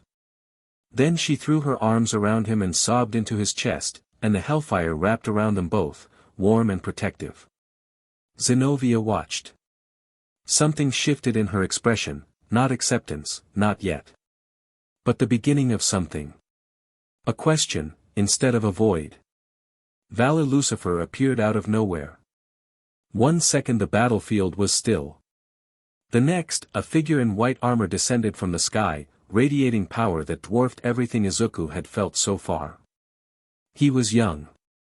Silver-haired. And he moved with the casual confidence of someone who had never met his equal. Kokabiel. Vala's voice was bored. You're done. Azazel sent me to bring you in. The broken fallen angel didn't resist. Vala grabbed him by the wing and lifted him like a sack of groceries. Then he looked at Izuku. Their eyes met, the White Dragon Emperor and the Ghost Rider. Power recognized power. The air between them hummed. Vala smiled. Slow. Hungry. You're interesting. Strongest I've sensed in a while. His armor pulsed with energy. I want to fight you someday. Get in line, Izuku said. Vala's smile widened. I like that answer. We'll meet again, Ghost Rider. He vanished, taking Kokabiel with him. The battlefield was empty. The aftermath was chaos. Sona's peerage managed the cleanup, barriers to hide the damage from humans, memory modification for witnesses, reports to the underworld. She worked with mechanical precision, processing the logistics of near catastrophe without apparent emotion. But when Izuku found her sitting alone in the ORC clubroom afterward, her hands were shaking. Hey, he said. I'm fine. You're not. She looked at him. Adjusted her glasses. For a moment, the analytical mask slipped, and he saw the girl underneath, scared, exhausted, carrying the weight of protecting an entire territory. 23 human casualties before we could evacuate the area, she said quietly. 17 injured. 6 killed by the initial blast. That's not your fault. Isn't it? I'm the one responsible for this territory's protection. I should have identified the threat sooner. Should have, you identified the threat fast enough to save hundreds. Probably thousands. Izuku sat across from her. You can't save everyone, Sona. Believe me, I've learned that the hard way. How do you deal with it? The ones you can't save? Badly. But I keep going because stopping won't bring them back. He hesitated, then offered his hand. You did everything right tonight. Your tactics, your coordination, your leadership. I've worked with a lot of people in combat situations, and you're one of the best I've ever seen. Sona stared at his hand. Then she took it, and for just a moment, she let herself lean forward, resting her forehead against their joined hands. Thank you, she whispered. Anytime.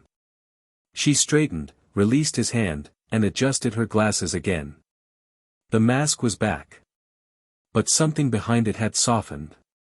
You should check on the others. Asia especially. I will. And Izuku? He paused at the door. I'd like to continue our chess games. When things settle down. I'd like that too. She almost smiled. Kaneko found him next. She didn't say anything. She just appeared beside him as he walked through the damaged hallway and pressed herself against his side, her small hand gripping his shirt. He stopped. You okay? Really? Silence. Then, very quietly, when the fallen angels attacked, I was scared. My power, the senjutsu, it wanted to come out. I felt it pulling at me. Her grip tightened. I'm afraid of it. What it did to my sister. What it might do to me. Izuku knelt so they were at eye level. Tell me about your sister. Kaneko's golden eyes flickered. Kuroka. She's a nekashu. She used senjutsu and it changed her. She went crazy. Killed her master. Became a criminal. Her voice dropped. Everyone says I'll end up like her. That senjutsu corrupts. That it's only a matter of time. Do you believe that? Sometimes. A whisper. When the power pulls at me and I feel how good it would feel to let go, yeah. Sometimes I believe it. Izuku reached out and put his hand on her head. Gently. The hellfire danced across his fingers, warm and soft. You're not your sister. You know how I know. How? Because you're scared. Kuroka wasn't scared, she embraced the power without hesitation. You're afraid of it, which means you understand the danger. And understanding the danger is the first step to controlling it. Kaneko stared at him. Her eyes were wet. The fire, she said. When you touch me, it doesn't burn. It's warm. That's because there's no sin in you to burn. But I'm afraid, fear isn't sin. Fear is wisdom. He ruffled her hair. You're one of the strongest people I know, Kaneko. Not because of your rook strength, because you face something terrifying every day and choose to keep going anyway. She made a small sound, not a word, more like a kitten's mew, and climbed into his arms. Just climbed right up, wrapping her arms around his neck, burying her face in his shoulder. He held her. The fire wrapped around them both. Don't let go, she mumbled. I won't. They stayed like that for a long time. When Asia found them, she didn't interrupt. She just smiled through her still red eyes and draped a blanket over Kaneko's shoulders. The night wound down slowly. One by one, they gathered in the clubroom. Not by plan, by instinct. They needed to be together. After the battle, after the revelation about God, after everything, they needed each other. Rias sat on the main couch. Izuku settled beside her, and she immediately tucked herself against him. Akeno sat on his other side, and after a moment of hesitation, leaned her head on his shoulder. Kaneko was in his lap, asleep, wrapped in the blanket Asia had provided. Asia herself sat at his feet, her head resting against his knee, one hand holding his. Kiba sat in an armchair nearby, eyes closed, finally at peace. He'd confronted the Holy Sword Project tonight. Fought the man responsible. And in the aftermath, something in him had released. Zenobia sat on the floor near the window, still processing. She hadn't spoken much since the revelation. But she hadn't left either. Ravel occupied a chair slightly apart from the group, close but maintaining professional distance. Her notebook was open on her lap, but she wasn't writing. She was watching Izuku with an expression she probably thought was analytical but was actually something much softer. Irina was conscious again, sitting near Zenobia, quiet and shell-shocked but present. And Sona. Sona had stopped by to deliver a report. She was still there 40 minutes later, sitting at Rias's desk, pretending to read documents while stealing glances at the tableau before her. It wasn't a harem scene. It was a family. I had people I trusted once, Izuku said quietly. The words came without planning. They threw me away. Decided I was too dangerous and killed me for it. Nobody moved. Nobody interrupted. I thought I'd never trust anyone again. Thought that part of me was burned away with everything else. He looked around the room. At each face. I was wrong. Rias squeezed his hand. Akeno nuzzled closer. Kaneko made a sleepy sound of agreement. Asia's grip on his hand tightened. You're loved, Izuku. Asia's voice was soft but certain. Even if you don't always believe it. You're loved. He believed it. Against every scar, every betrayal, every dead end his life had taken, he believed it. The fire settled. Deep in his chest, Zerithas went quiet, content for the first time in centuries. The next morning, Graphia Lucifuge arrived. She materialized in the clubroom at precisely 8 o'clock, silver hair immaculate, made uniform pressed to perfection, expression revealing absolutely nothing. Lady Rias. I bring a formal summons from Lord Zerithas. Rias, who was in the middle of making tea for everyone, set down the kettle with a sigh. Already? The Kokabiel incident has accelerated the timeline. Lord Zerithas has proposed a peace summit between the three factions. Devils, angels, and fallen angels. To address the security breach and discuss the future of the ceasefire. A summit. In Ko. In Ko. Lord Zerithas believes neutral ground is essential, and Ko town, as the site of Kokabiel's attack, serves both practically and symbolically. When? 3 weeks. The details are still being negotiated. Graphia's gaze shifted to Izuku. Lord Zerithas also wishes to formally acknowledge the Ghost Rider's contribution to the Kokabiel engagement. He proposes granting you observer status at the summit. Observer status, Izuku repeated. Meaning I can watch but not participate. Meaning you would be present as a recognized entity, outside all three factions, with the right to speak but not to vote. Graphia studied him with silver eyes that missed nothing. It's a political compromise. Some faction leaders want you classified as a weapon. Others want you classified as a threat. Observer status protects you from both designations. Zerithas is looking out for me. Lord Zerithas recognizes your value. There is a difference. She paused. Something almost imperceptible shifted in her expression. Though I believe his motivations are not entirely political. What do you mean? I mean that you saved his sister's freedom and protected her territory from a cadre-class fallen angel.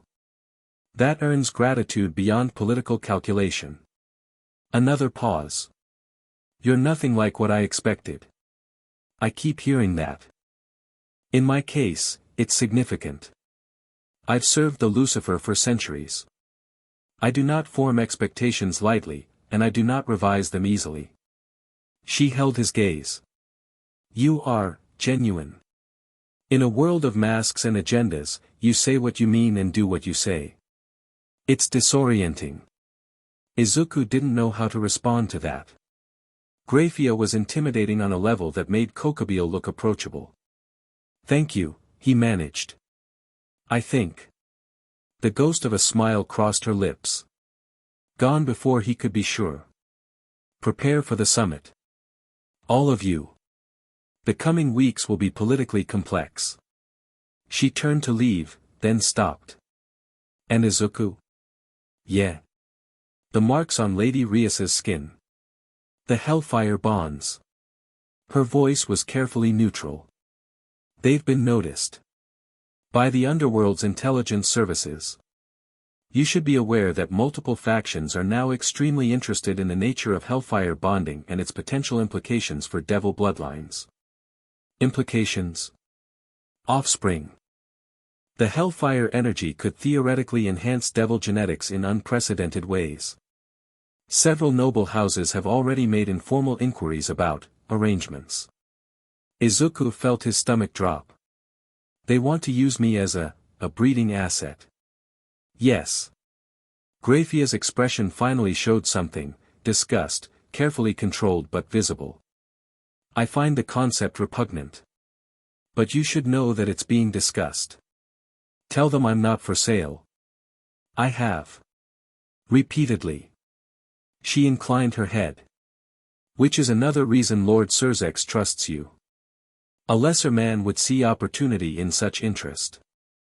You see only the violation. She left. The room was quiet.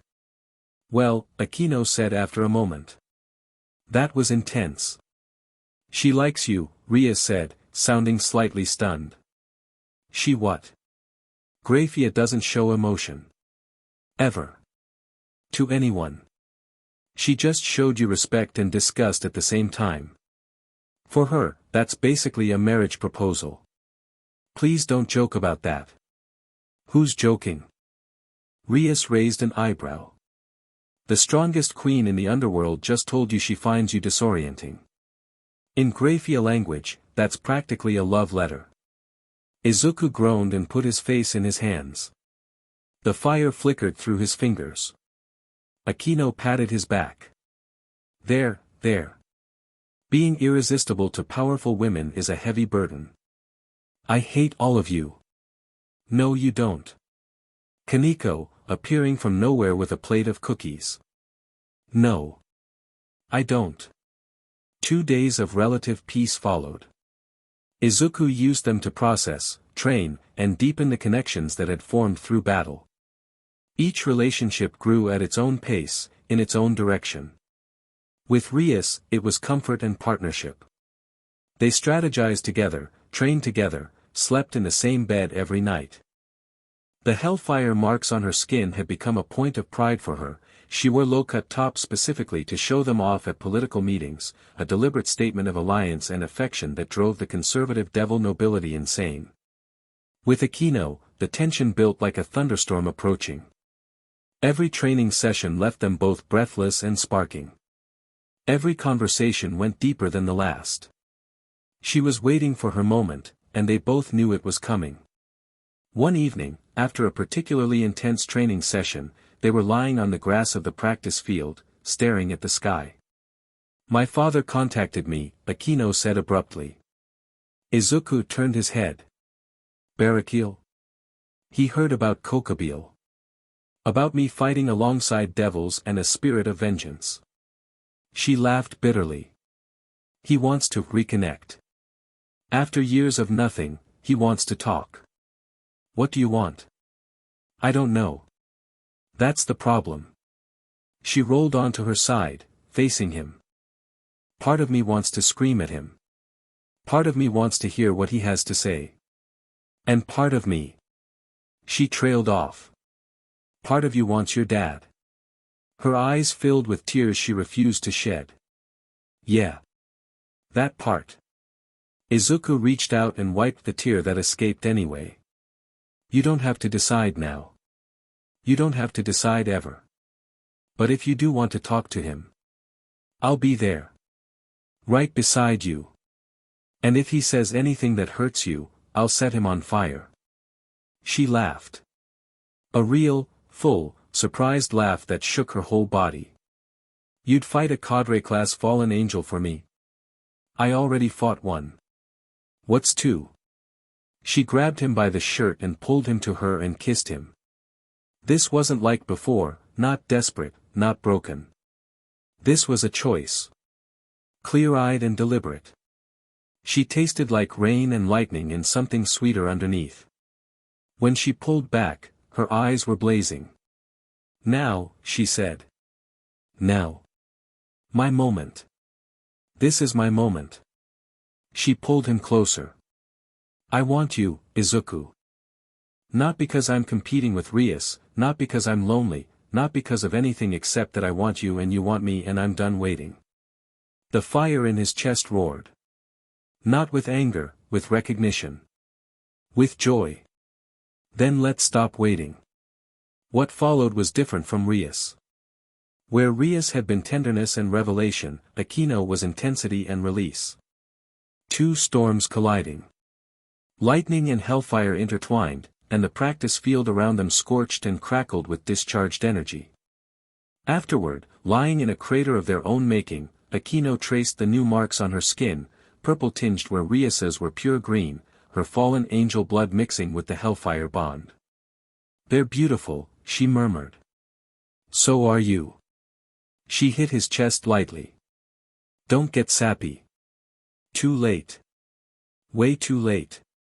She curled against him and fell asleep, and the fire burned warm around them both. The morning brought bad news. Izuku was eating breakfast. Kaneko had made pancakes, which was alarming because no one knew Kaneko could cook, when Rias burst into the clubroom, face pale. "We have a problem." "What kind?" "A dimensional one." She held up a crystal that pulsed with sickly energy. "Sona's surveillance team found this near the site of your arrival. It's a dimensional fragment, a piece of the barrier between worlds. And it's deteriorating." Izuku took the crystal. The moment he touched it, Zerithas recoiled.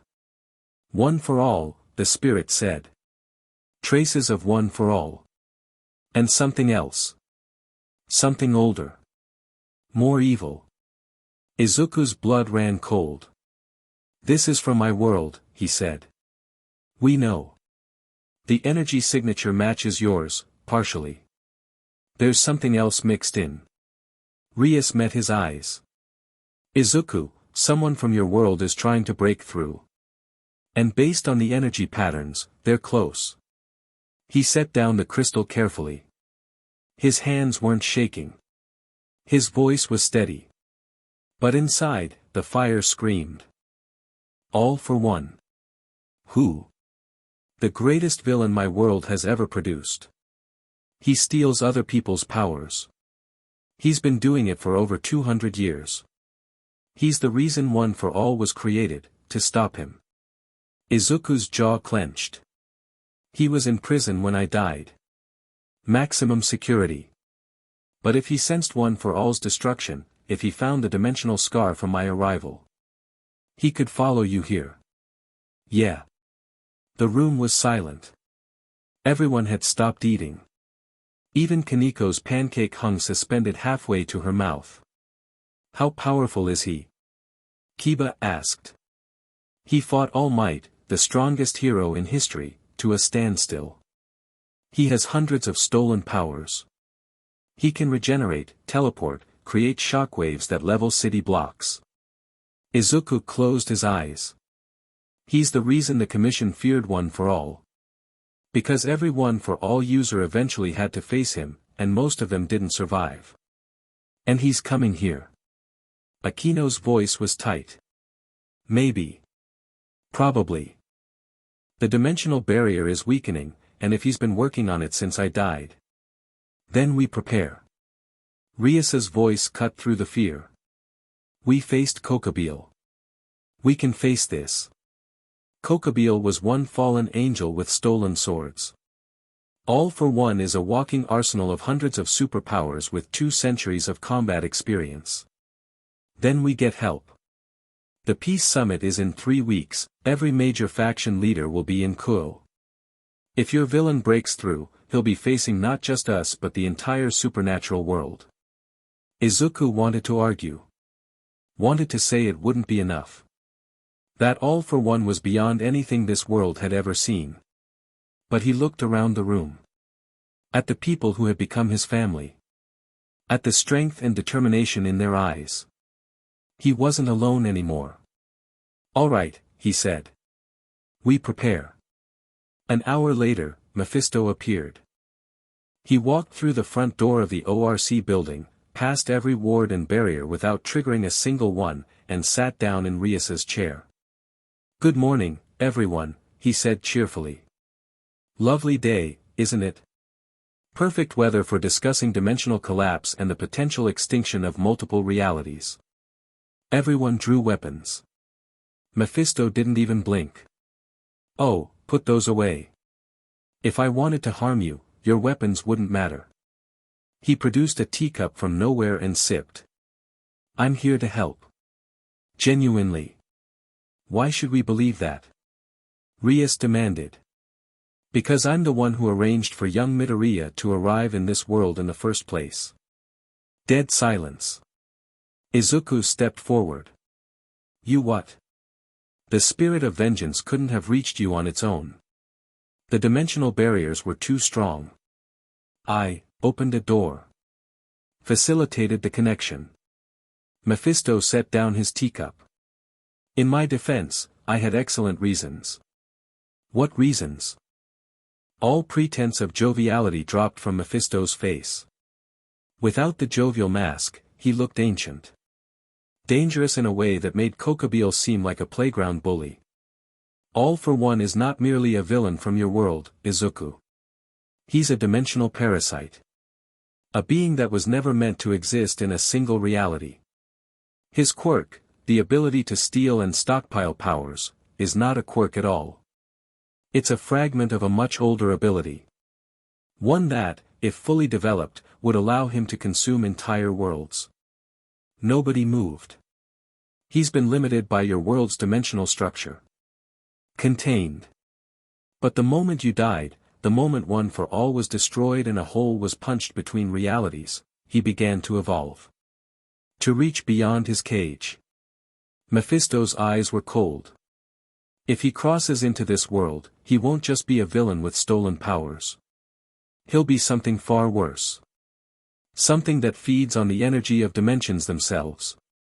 And you brought me here to stop him, Izuku said. I brought you here because you're the only being in any reality who can. One for All was created as a counter to All for One. When it fused with the spirit of vengeance, it became something unprecedented, a force capable of not just fighting him, but of permanently destroying his ability to consume. You knew this would happen. I planned for it. For centuries. Mephisto stood. I am not your enemy, Izuku. I am not your friend either. I am someone who understands the stakes and acts accordingly. All for One reaching this world would be catastrophic. Not just for devils or angels or humans, for reality itself. Izuku stared at him. The rider's sight activated unbidden, and he looked into Mephisto's soul. What he saw made him stagger. Mephisto's soul was vast. Incomprehensibly vast. Layer upon layer of knowledge, power, and calculation stretching back to before the universe had a name. But at the center of it, buried deep beneath the machinations and the plots and the endless scheming, was something Izuku didn't expect. Genuine concern. Not for them. Not for this world specifically. But for reality itself. For existence. Mephisto was playing a game so large that individual worlds were just pieces on the board, but he was playing it because the alternative was everything ending. You're scared, Izuku said. Mephisto's eye twitched. Nobody had ever said that to him before. I am cautious, he corrected. There's a difference. No. You're scared. Whatever All for One could become, you're actually afraid of it. The old man stared at him for a long moment. Then he laughed, not his usual performative chuckle, but a genuine, tired laugh. You know, the last rider couldn't see through me at all. Took him decades to figure out I was manipulating him. He picked up his teacup. You did it in 5 seconds. Perhaps I chose better this time. He walked toward the door, then paused. One more thing. All for One sent something through already. A probe. A test. The Nomu, Izuku realized. Surzex mentioned they found an unknown creature in the underworld. Indeed. It's contained, for now. But it means the barrier is already compromised. You have weeks, not months. He tipped his hat. I suggest you stop holding back, Midoriya-kun. Whatever you're keeping in reserve, whatever you're afraid to use, now would be the time. He vanished. The room was quiet for a very long time. Then Kaneko bit into her pancake and said, I don't like him. Nobody does, Rias sighed. But he might be right. Izuku went to the roof. He needed space. Needed to think. The fire churned in his chest, agitated by Mephisto's revelations. All for One was coming. Not just as a villain, as something potentially world-ending. And Izuku was the only one who could stop him. Again. Always him. Always the weight of the world on his shoulders. He was so tired of it. But he wasn't alone this time. Footsteps behind him. Multiple. He turned. Rias. Akeno. Asia. Kaneko. Kiba. Zenobia. Irina. Ravel. Even Sona, standing at the back, arms crossed. They stood together, looking at him, and he saw the same thing in every face. Determination. Don't you dare, Rias said. Don't you dare try to shoulder this alone. I wasn't, you were. I saw it in your eyes. The same look you get when you're calculating how to protect everyone by sacrificing yourself. She walked up to him and poked him in the chest. Hard. That's not how this works anymore. Rias, she's right, Akeno cut in. You died once because you tried to handle everything alone. We're not letting that happen again. We're not, Kaneko agreed. Not a chance, Kiba said. I have tactical analyses that could significantly improve our combat efficiency, Ravel added, holding up her notebook. The church has resources we can leverage, Zenobia said. She glanced at Irina, who nodded firmly. And I have a chess club full of competent devils who are very good at multitasking, Sona finished. Izuku looked at them all. These people. This impossible, wonderful, absolutely insane group of people who had chosen to stand beside a ghost rider from another dimension against a threat that could end reality. The fire surged in his chest. But this time it wasn't painful. It was power. Purpose. Then we ride, Zerithas said. And for the first time, it wasn't a command. It was a statement of shared intent. Their intent. Together. Izuku took Rias's hand. Green fire danced between their fingers, warm and bright. All right, he said. Together. Rias squeezed his hand. Akeno put her hand on his shoulder, lightning crackling. Kaneko pressed against his side. Asia held his other hand. Kiba stood at his back, sword drawn, watching the horizon. Zenobia and Irina flanked the group, holy swords ready. Ravel clutched her notebook, eyes sharp with purpose. Sona adjusted her glasses and allowed herself one small, genuine smile. They stood on the roof of the old school building, a family forged in fire and battle and trust, and looked toward the future. It was going to be brutal. It was going to be beautiful. And they were going to face it together. The end. Thank you for watching this video. Please be sure to subscribe to our channel and like this video.